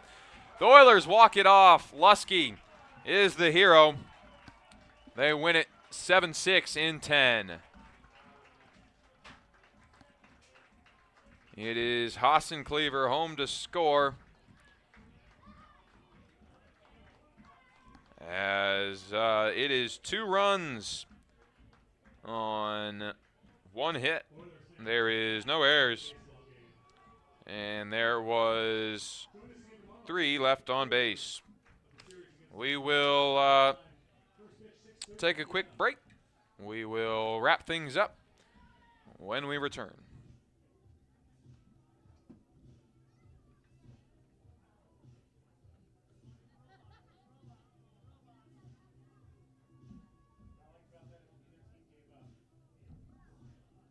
Yeah, that was crazy.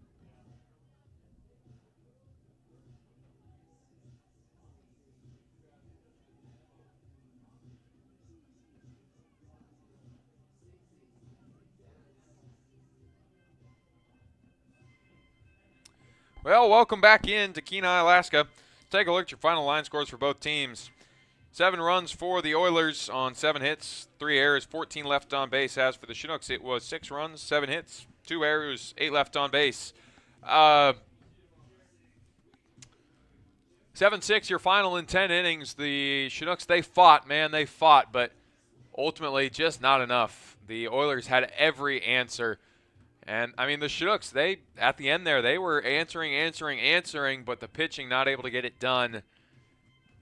And the Oilers just ultimately a run too many. They were getting on base with ease, especially at the end there. And it was a hard-fought game. And the Chinooks, they're going to be ruin that one. It's a big game. They needed to have it, couldn't get it. As, you know, it's another day tomorrow. The Oilers will take the 2-1 lead in the 5-game series. But as we look now at the overall ABL standings, the Bucks did take down the Glacier Pilots in 10 as well. So 2 10-inning games in the ABL tonight.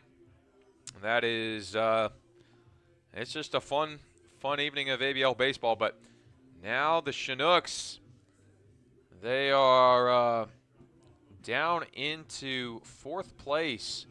The Oilers, 13-8, they lead. Miners in second at 9-7.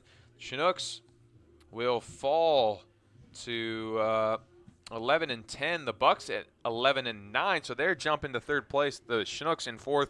Glacier Pilots down at 5-15. So all the top 4 teams, they're close. They're close together. Chinooks not out of it, but they're falling back a little bit here. As a tough spot for the Chinooks, tough loss. You know, they fall 2 games back now. Could have been tied for the ABL lead. But, you know, it's a long game, a fun one. Got a couple of weeks left here in the season. But that should just about do it.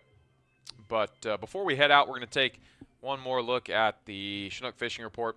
2 more ball games left in this series.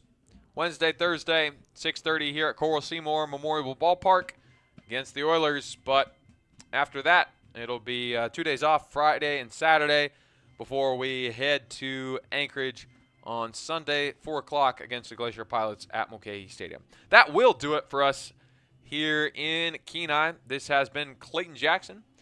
Thank you from all of us here at the Chugiak-Eagle River Chinooks AIA Baseball. We will see you tomorrow right here in Kenai.